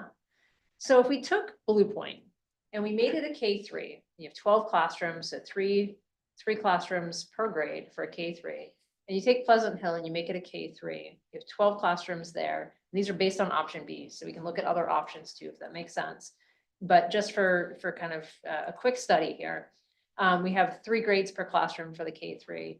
That would mean we would, to make up the delta, the other K-3 students that are forthcoming, we would need an additional 33 classrooms. So what happens if we were to add a bunch of additions to 8 corners? This would require, and I'm not saying that this is advisable or not, but just from a data standpoint, a 3-story addition on one side and a 2-story on the other. We could get to 33 classrooms. And this would be somewhere over 43 million to do that. So this would mean you would have 3 K-3 schools. You would have sizable additions going on at 8 corners. We've already looked at increasing the cafeteria based on this increased enrollment. And then we still have to add a couple special education spaces to these. So this would then, Wentworth would have its 4-6, middle school would have a 7-8. And the total would come in right around plus or minus million. Keep in mind that the option C for the middle school essentially, I have to go back and look, but I believe that's the two-story addition at the end and the admin addition at the front for that option. One of the downsides to this is we're kind of adding in multiple locations. We'd have to really study the plan to make sure that this could work on this site. So if there's any merit to this being studied further, we would want to look at that plan if this were to happen on the existing site of Eight Corners. A or variation of this is, okay, what happens if you were to then take that and build it in a whole new location? And let's say you have your Blue Point as a K3, your Pleasant Hill as a K3, then you're gonna have a large K3 of 676. That is about half of what the K3 consolidation was proposed last time, a little bit more than half, student population wise. And so with that, this one comes in because we have to procure a site if it were to be on a new site. If it wanted to go on the existing Eight Corners site, we'd have to really closely look at a plan that would work with phasing to be able to build a portion of that, move the students over, tear down the old one and build the rest. So that would be a complicated phasing plan, but nothing that we couldn't study. And so this one comes in about 135.9 million at this time. So just a couple things that came about. It was one of those options and kind of spurred some thoughts as we went through them. And can you just remind me, what would this do to the outdoor space on Blue Point and Pleasant Hill? I can't remember. So option B's impact. Option B still has the play area. If we were, play area at Blue Point and Eight Corners, you'd still have Pleasant Hill. You'd still have play area. We'd have to look at that specifically to see what it would look like. With those additions at Eight Corners, essentially that addition that we showed in B, instead of it being 2-story, would now be 3.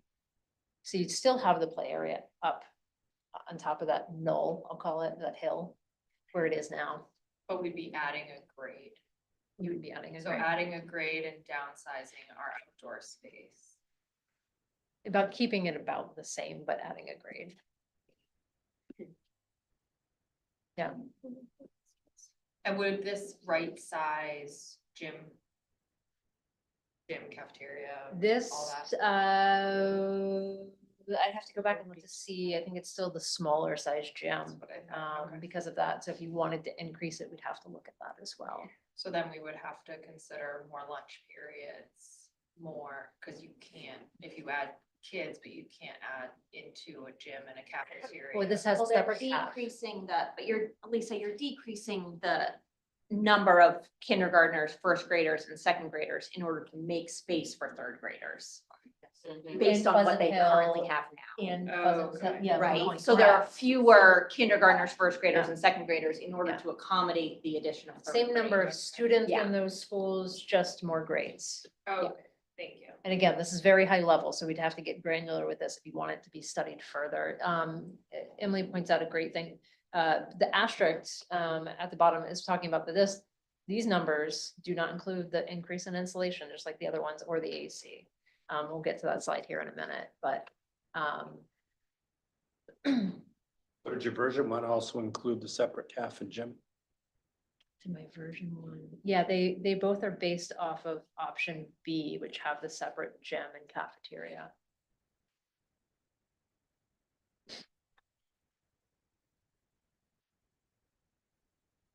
So something to think about, and see, I mean, this is essentially what, we had talked about. If we see things come in and something says, let's look at it a little further, we can, and you have data to say, hey, let's consider this, or hey, it doesn't meet it because of X, Y, and Z. I'm gonna keep going to the next data point, and then we can maybe talk about all of these and thoughts. This is the rough order magnitude cost for insulation and or air conditioning. They're both on the same slide. The first table at the top is your AC. This was in the cost estimate that was circulated around, I don't know, a month or so ago, maybe more.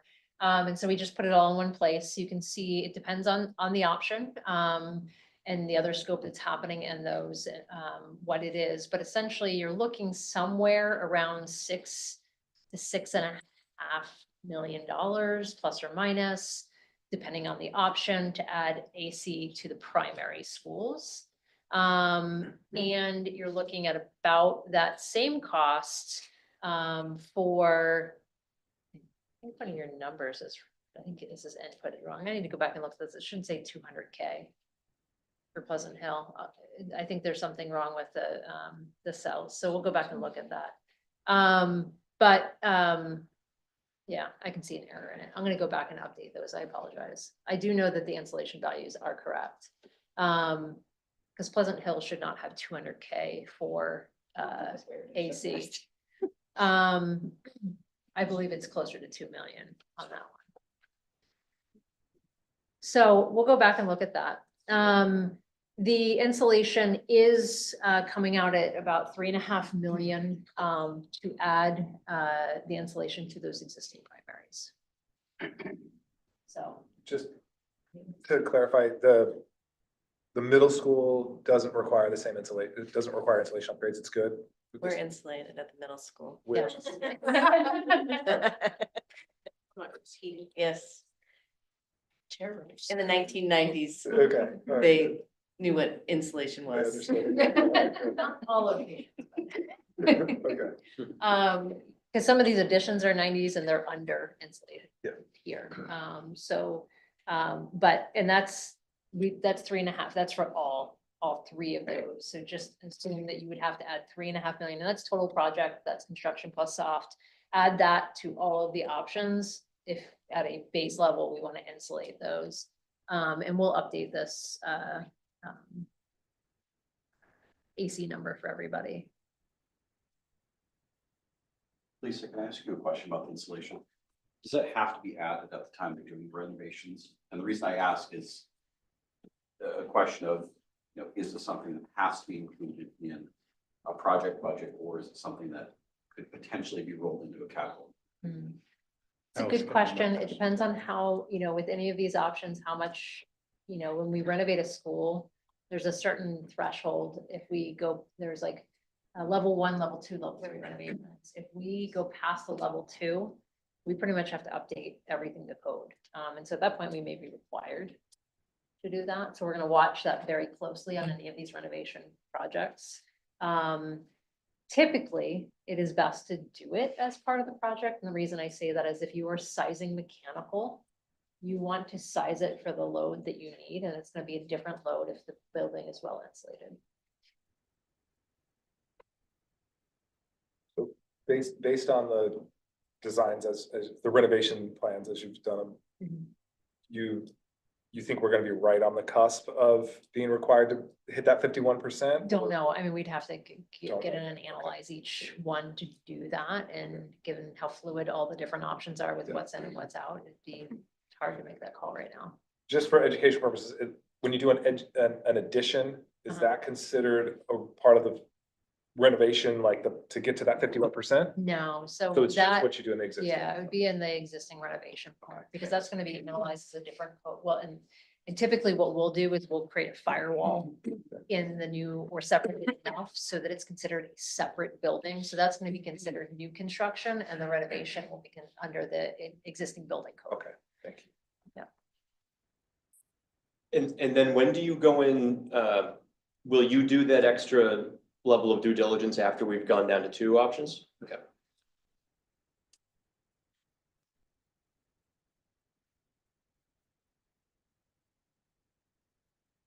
So any other discussion items on the stuff that we've presented tonight? Lots to digest, I'm sure. Lots to digest. All right, next up, survey results are expected this Friday, so we're eager to see those. As soon as we get them, like Emily said, we're gonna send them along. So please digest those. Once you get them, we will, I say we, Emily will do a great job of summarizing those into something that we can review in a PowerPoint.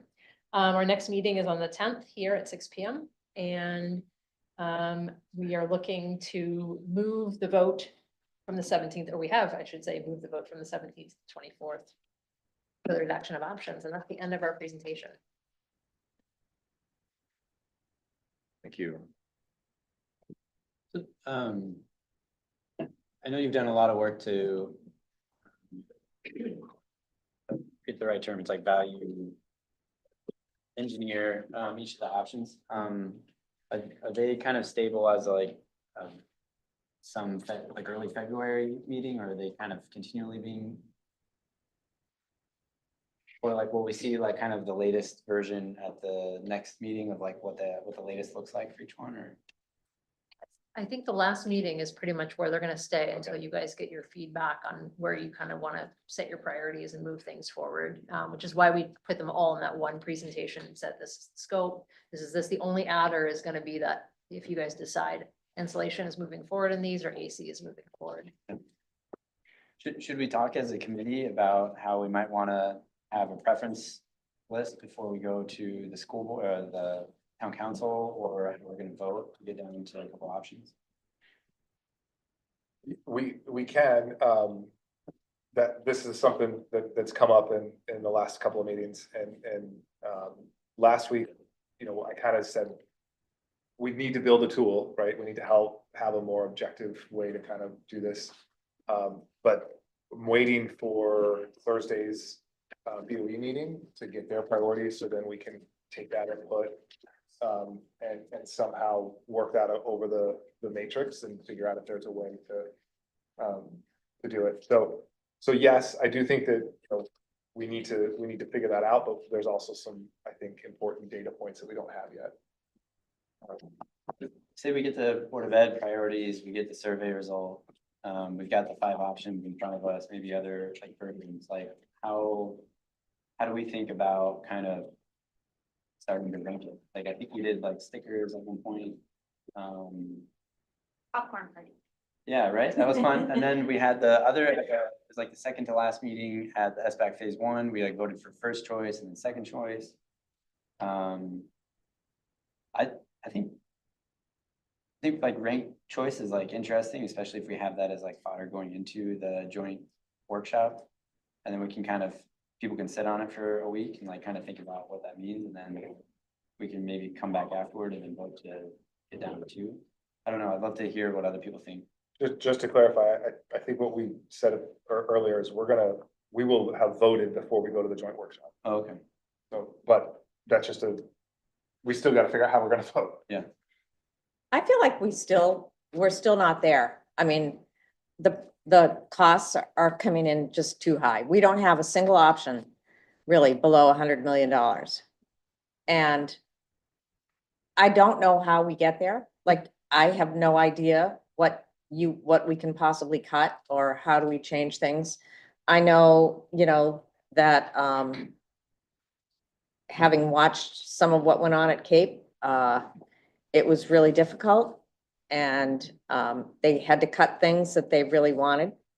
And there was a lot of disagreement, but I feel like where we are right now, I mean, the costs are only going to go up because the land will be more, and then, yeah, we really need the AC, and we can't, you know, just why would we do this? The costs are only going to go up, and we're starting at a point that's just too high. Every single option is over 100 million. And I just feel like that's not where I just don't think it'll pass. And we need something that will pass. We just can't delay this another year. And personally, I mean, I feel like I started that I was in support of the consolidated school, and then I decided not, that and I worked to defeat it. And I'm coming back around as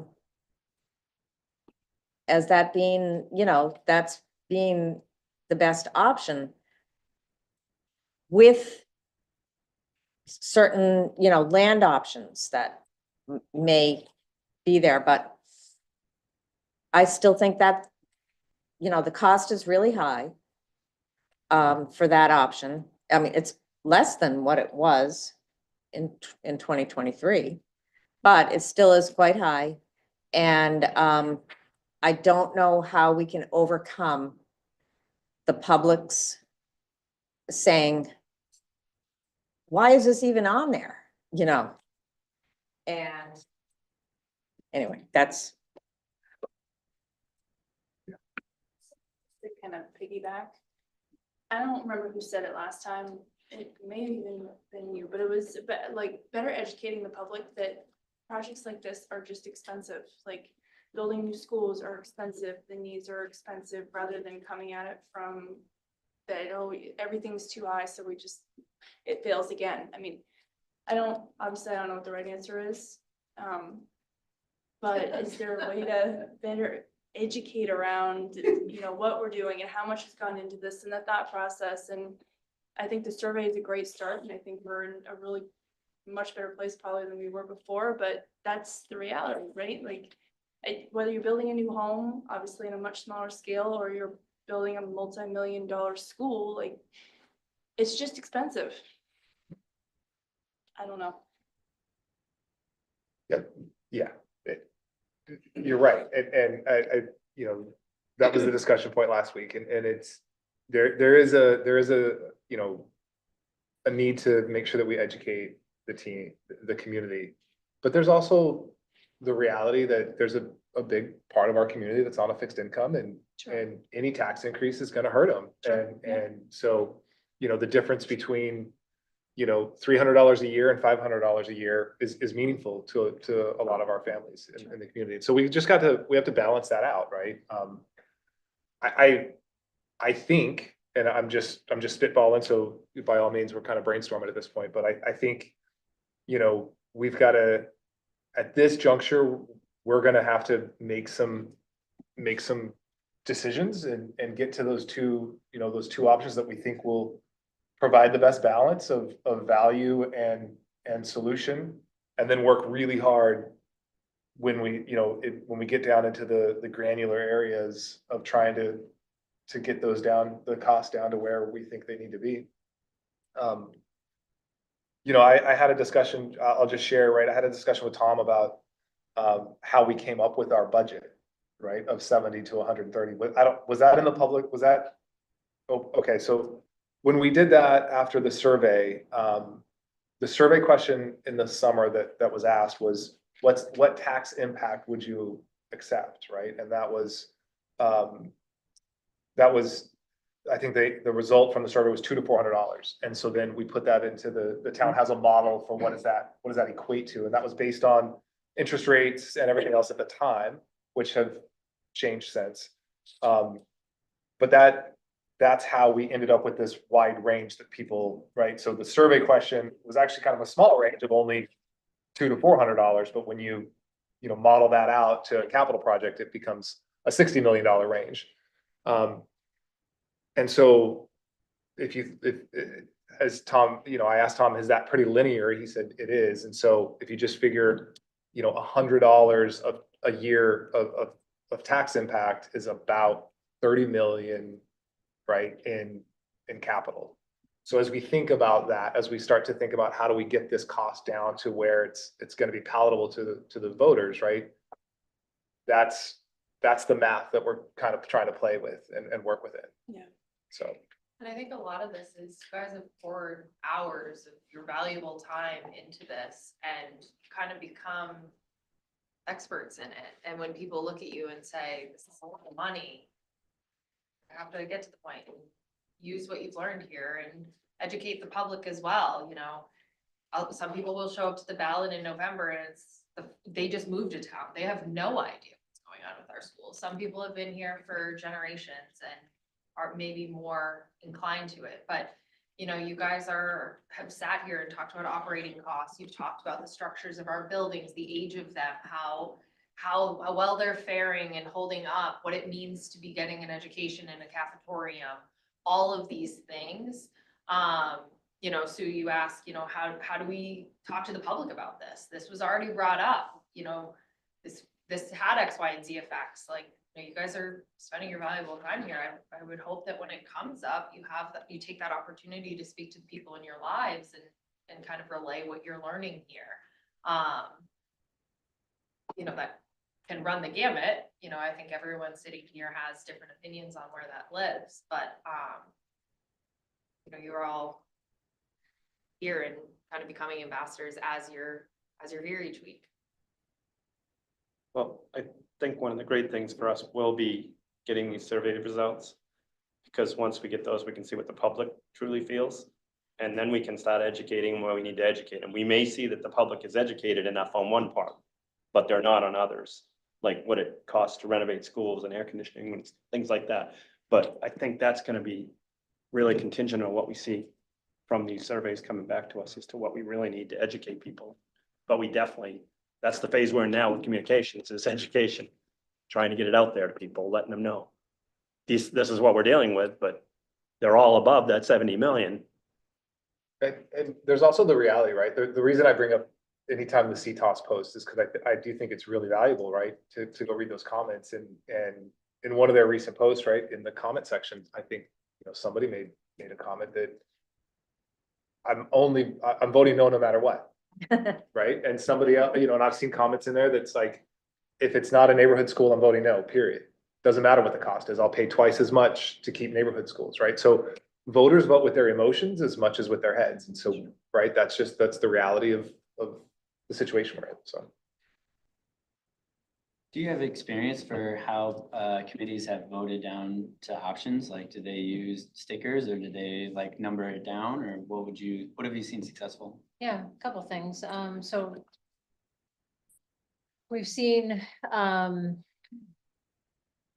using a benchmarking like you guys have, to essentially say, which of these address the benchmarking and those that rise to the top, that address most of the benchmarking, whatever priority order they end up coming back. Those are the ones that, essentially those that don't address as much get taken away until it whittles down. And if it whittles down, let's say to 3 and they want to get it to 2, then it becomes a robust conversation from there. But it's typically documented as to what led to that decision, because people are gonna want to know how you use the data to arrive there. We've seen it too, to where if you use that benchmarking to get down to priorities and it ends up being, all 3 of these end up, you could do a dot exercise where everybody gets 1 dot. And they get to put their dot there, and the 2 that rise to the top are the 2 that you move forward with, or you may decide to take 3 forward. But it's usually always based off of some sort of benchmarking that you can fall back on, and you can show the public how you arrived at that decision. Yeah. And sometimes there's sort of weighting of the Right. benchmarking as Yep. well. Yeah. I think benchmarks or matrices are helpful to educate us and like kind of, have it available for people to see. But I think if that's the basis for making a call on what's in and what's out, like then there's gonna be so many debates over what's actually the terming of the weight of the matrix and the benchmark, and what's the weighting of that. And then especially if we get that from the Board of Ed, like I feel like it's being kind of circuitous because they've asked us to like kind of figure it out. And if we rely on them for the weight matrix, then that's not, I don't know. So I'd much rather like just have us be informed, and then we kind of make the call based on everything that we've learned over the past year. I think you just need to be able to substantiate why the group arrived at that and be very clear about what that reasoning is, because the community is going to be looking for that. If you don't want to weight it, we have simply seen, you put up the benchmarking and you say, okay, if it's arrived at in a priority order, weighting or not, okay, which one has the most checks at the top? And a lot of times it's easier to get rid of the ones that don't. Okay, well, this one barely has any. That's why this needs to fall to the wayside. And it's easier to eliminate the ones that don't rise to the top. And then when you use that benchmarking as even a check system and say, okay, these 3 have risen to the top. And then it gets more to that kind of, okay, we are the educated body and we want to have a discussion about which one of these moving forward. And that might be where the dot exercise comes in. But then you have to, as a group, be able to say why you arrived at those.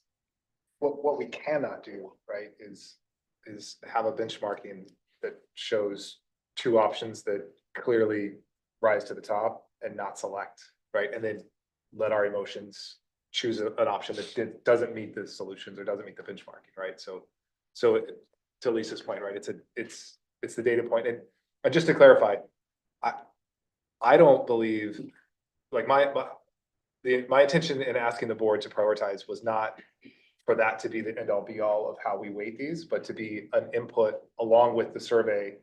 And then we take those combined to try to provide, whether it's a weighted average kind of, model or what we do for the benchmarking, but it's one of multiple data points is how I viewed it. And partially why that is so important is because Sue has said, I watched Cape pretty closely. And their committee did some really excellent work and got them 99.9% of the way there. And then when it went to the board and the council, things went off the rails. Yeah.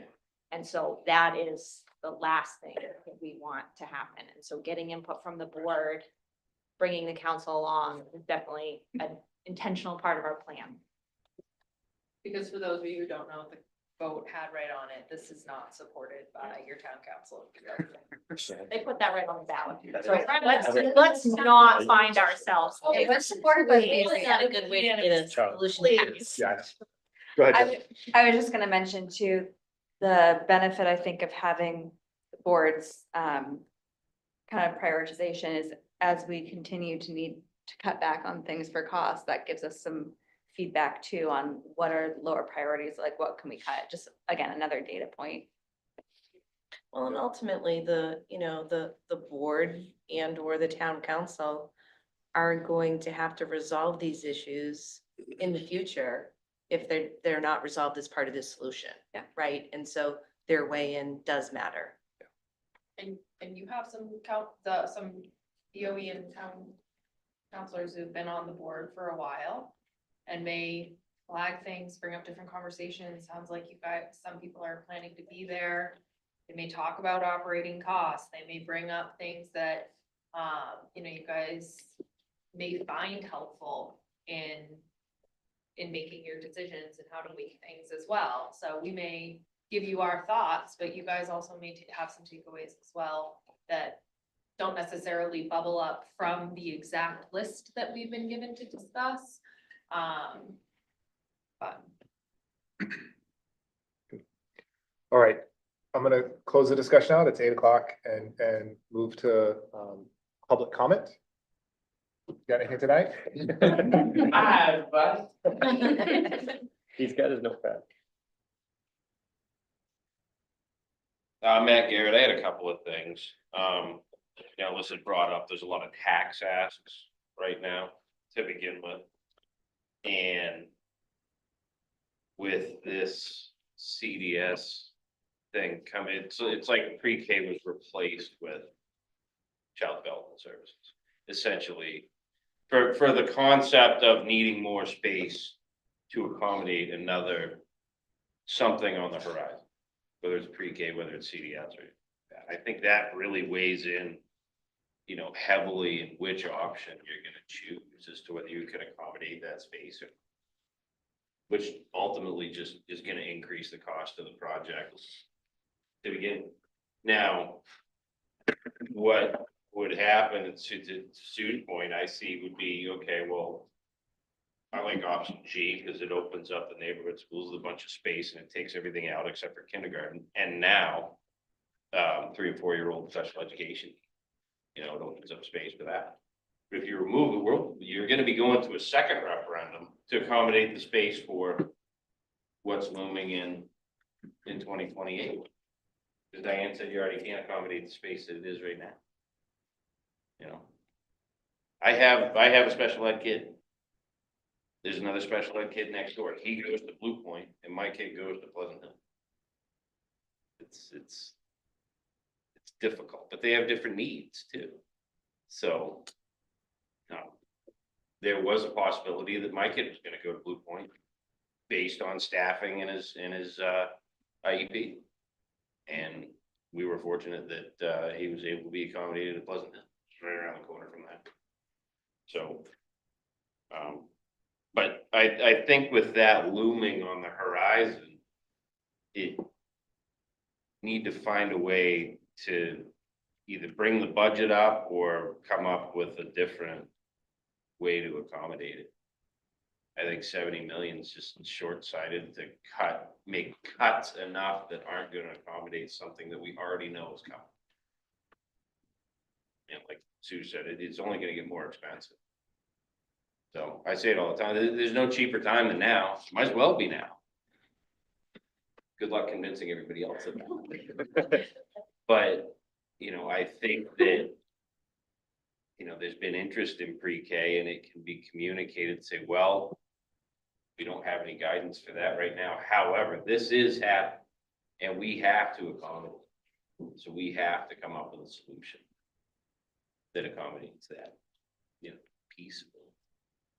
So, I guess this is a question for Todd, really. Has all of the existing buildings been completely abated?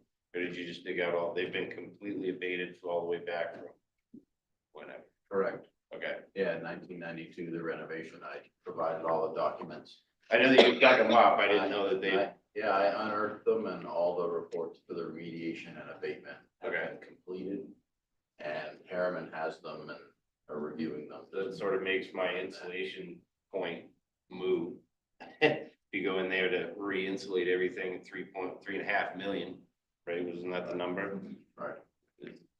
There's no abatement included in that cost. It shouldn't be.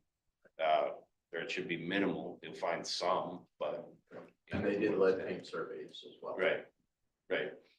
So for any, and to the point, any renovations that we do by law, we have to do an impact survey, but he's got a lot of the data that we're gonna hand to people to do that. And what that is they use that data and anything that they think might be questionable, they may put on there to have a cost carried for potential abatement.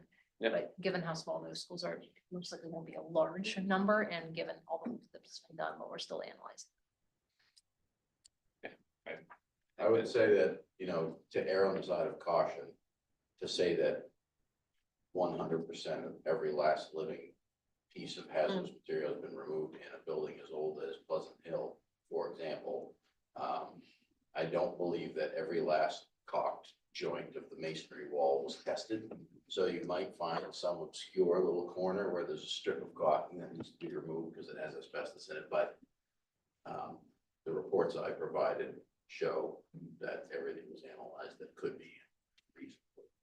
Well, and that's a big budget saver. That was, it eliminates your budget destroyer, knowing that most of that's been abated. Yes. There's always some. I like the obvious stuff, pipe insulation, floor tile, mastic, et cetera. That's all perfect. Good. I think that's I think one thing that could be communicated with your $200 to $400 is how you arrive to this, you know, range. That would be a good point to let everybody know. You know, one of my buddies who builds houses goes, how do you go to a customer and tell them that, oh, it's gonna be somewhere between 70 and 130 to build their house? Like, it's not even close. So how do you communicate that to everybody so they understand it? Well, 200 to 400 isn't a lot, but it's double. So 70 to 140 is a lot. And the ratio is the same, it's double. So try and make somebody understand that, you know, should be relatively easy. It won't, but. I'm glad you have all this up. So no, I'm just like feedback I heard from other people in town. How do you get that kind of range? Well, it's easy. You take the range that you were given at $200 to $400 and then you apply that to real numbers of what it's gonna take to come up with a solution. So, you know, maybe it's a matter of, well, if you paint your house for $70 million, then you get a painted house that looks great, but it doesn't solve all these other issues. You build another house that's bigger with your 3-car garage and 6 bedrooms, whatever else, it's gonna cost more money. It's gonna be twice as much, but it has a lot of other features that can accommodate your family better than the cheap option. That is all. Thanks, Matt. Thank you. Thank you. One call online, anybody? Any comments?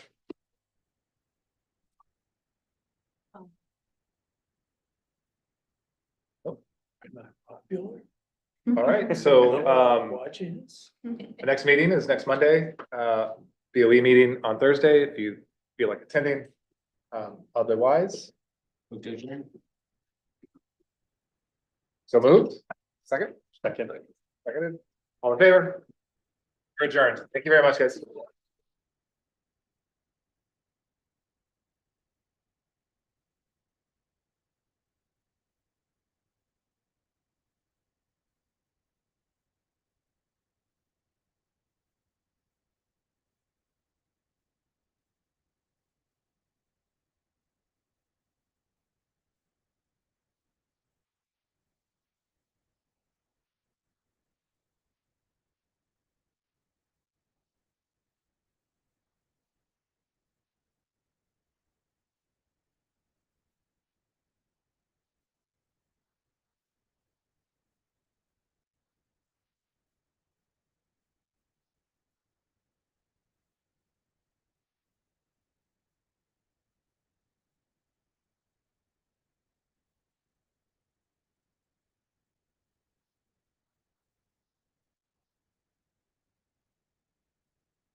On for the leadership team, I think. Oh, Dave sent an email. Did you see it? Yeah, but it was about, I think it really belongs to the communications.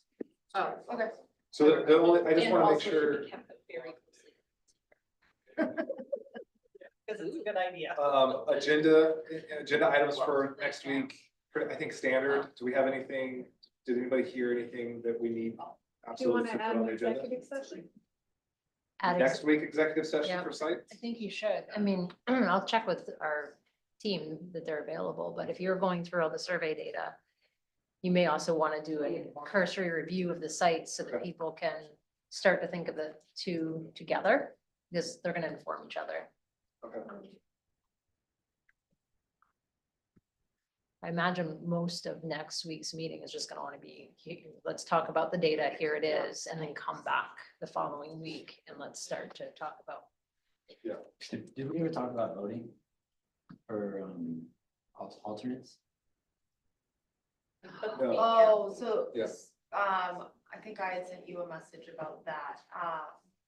Charlie and I had a conversation about that, and he had said that there was an ask to the board in town to clarify that, and I was unaware that the ask had been there, so we haven't had an opportunity to discuss. The charge was just ambiguous a little bit in it, and so it was just, what was the spirit of the law that you were hoping to achieve, and we'll stick with that.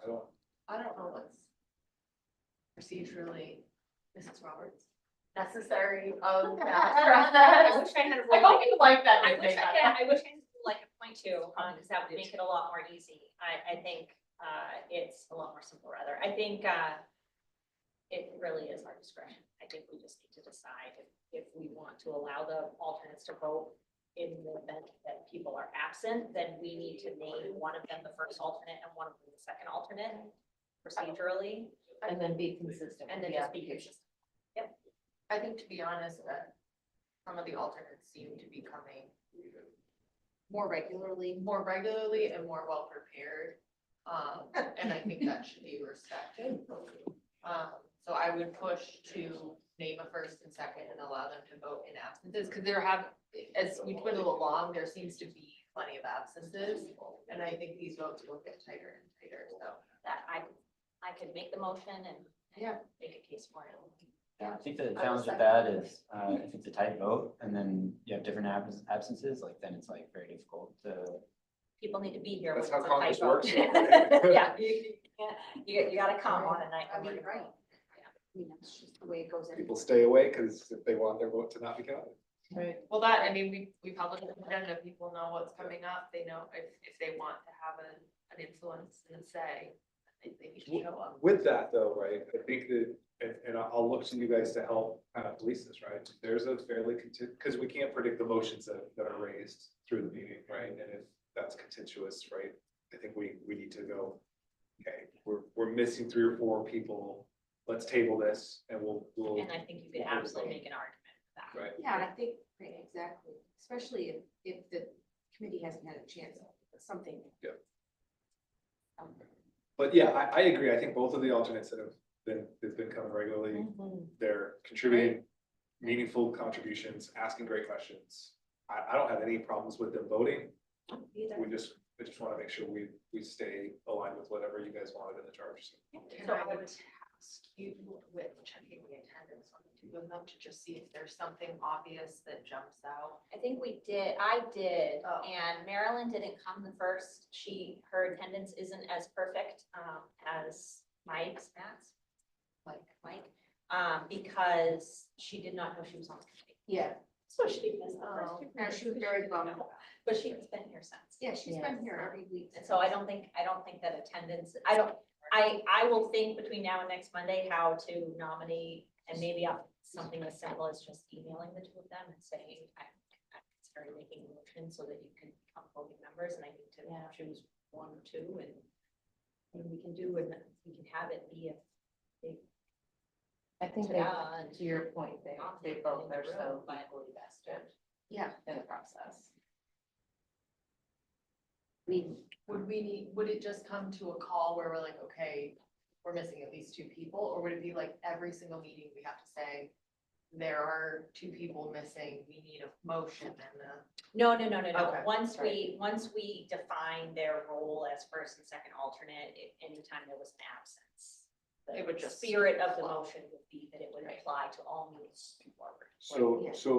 So like today where I called the vote, as I go through that, there's an absence, I would go alternate 1, they would vote in their place. Okay, yeah. with their names. Exactly like And then that. if we got to Right, next absent regardless of alternate what you're two. voting on, or whether you thought this was a big vote or Yeah. a small vote. Every time. or- Right, it's every time.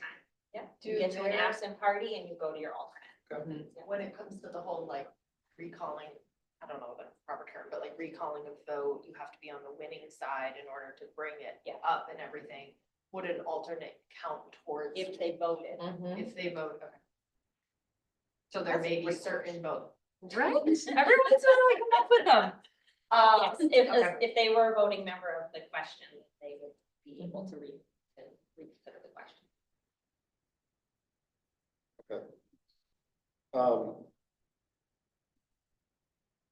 Did we ever do an FAQ on the site? I know we talked about it a few times. The site. The website, no, Oh, the website, is there an FAQ section up there?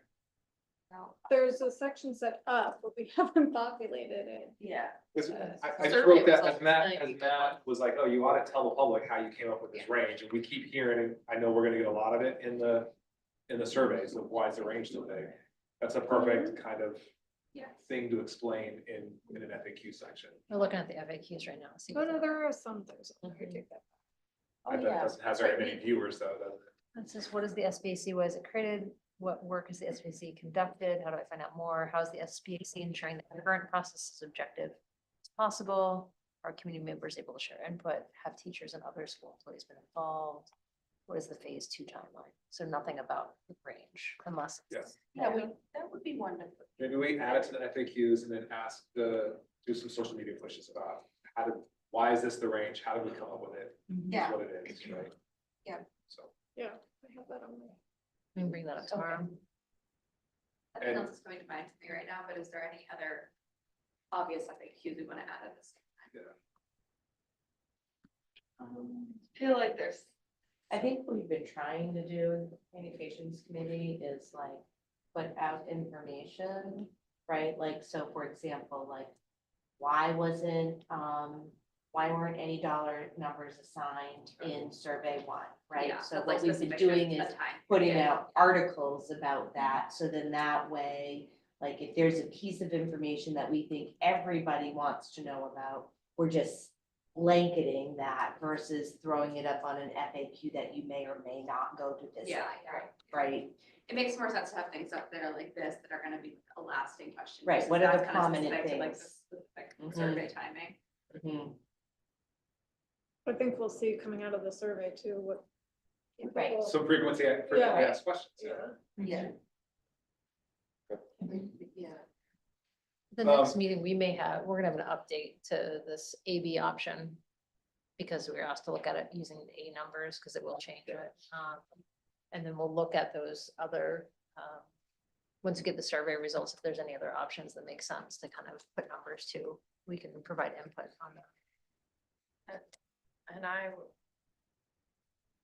had brought up the benchmarking slides for the BOE, and I just want to make sure that Jillian and I are bringing this back in a structure of like what you guys are asking for.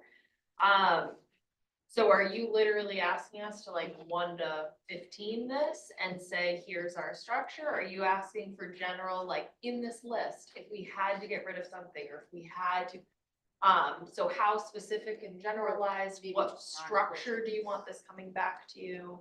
Yeah, I think, and I'm by no means the final thought on this, but like, I would take anything you can give, right? If you can say, these 3 things must be resolved, Yeah. that's helpful. If you can rank everything out, that's awesome too. I was gonna say like top 5, bottom 5, or Yeah. top 3, bottom The 3. portables one is pretty vague, so if you have.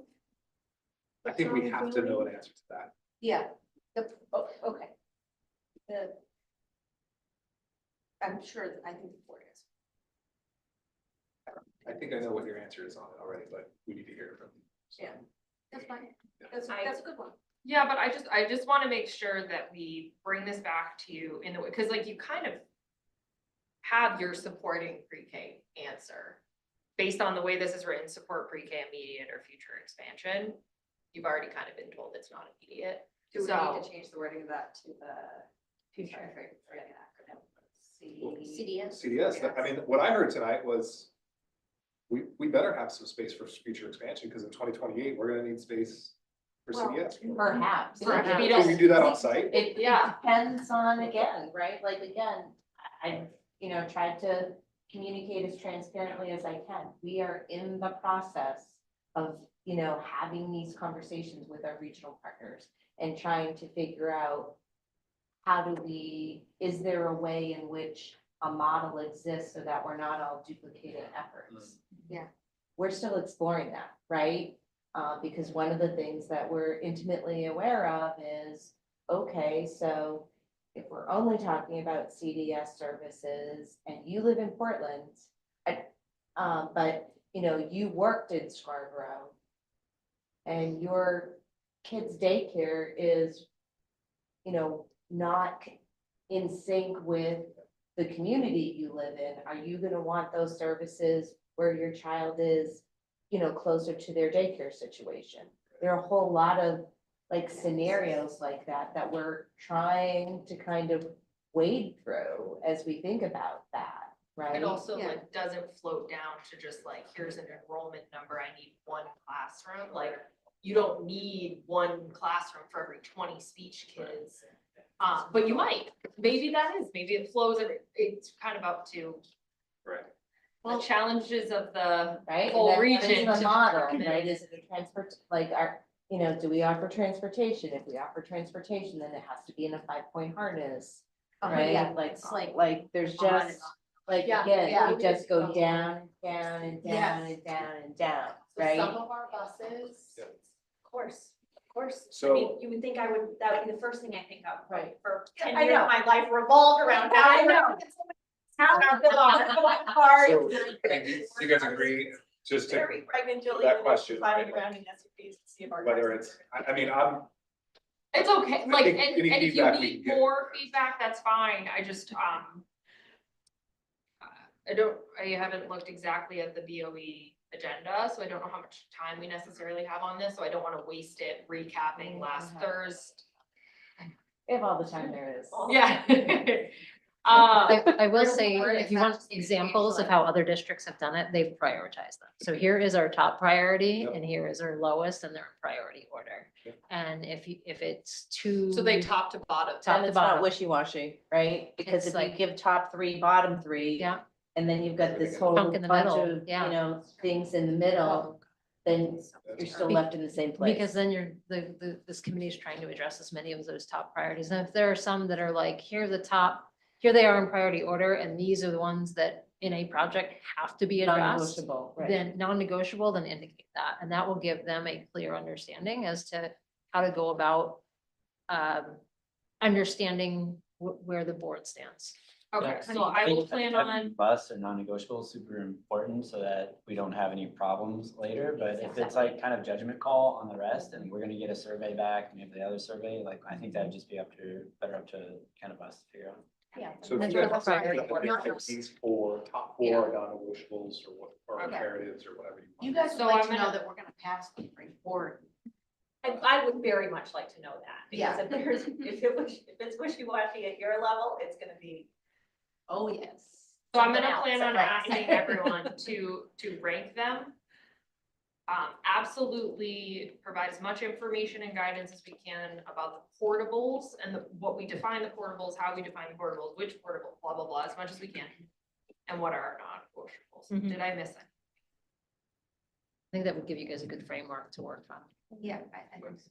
I'll ask Shannon if I can Yeah. take a second to explain that prior to our conversation, or I'll ask her to.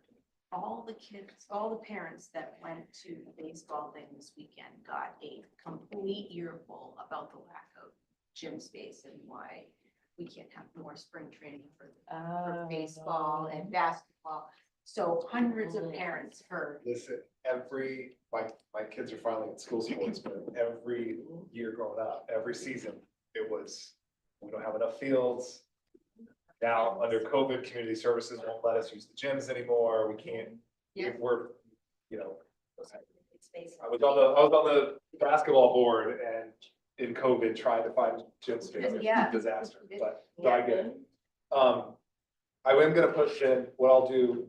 Are you gonna be there Thursday? I'm gonna try to come.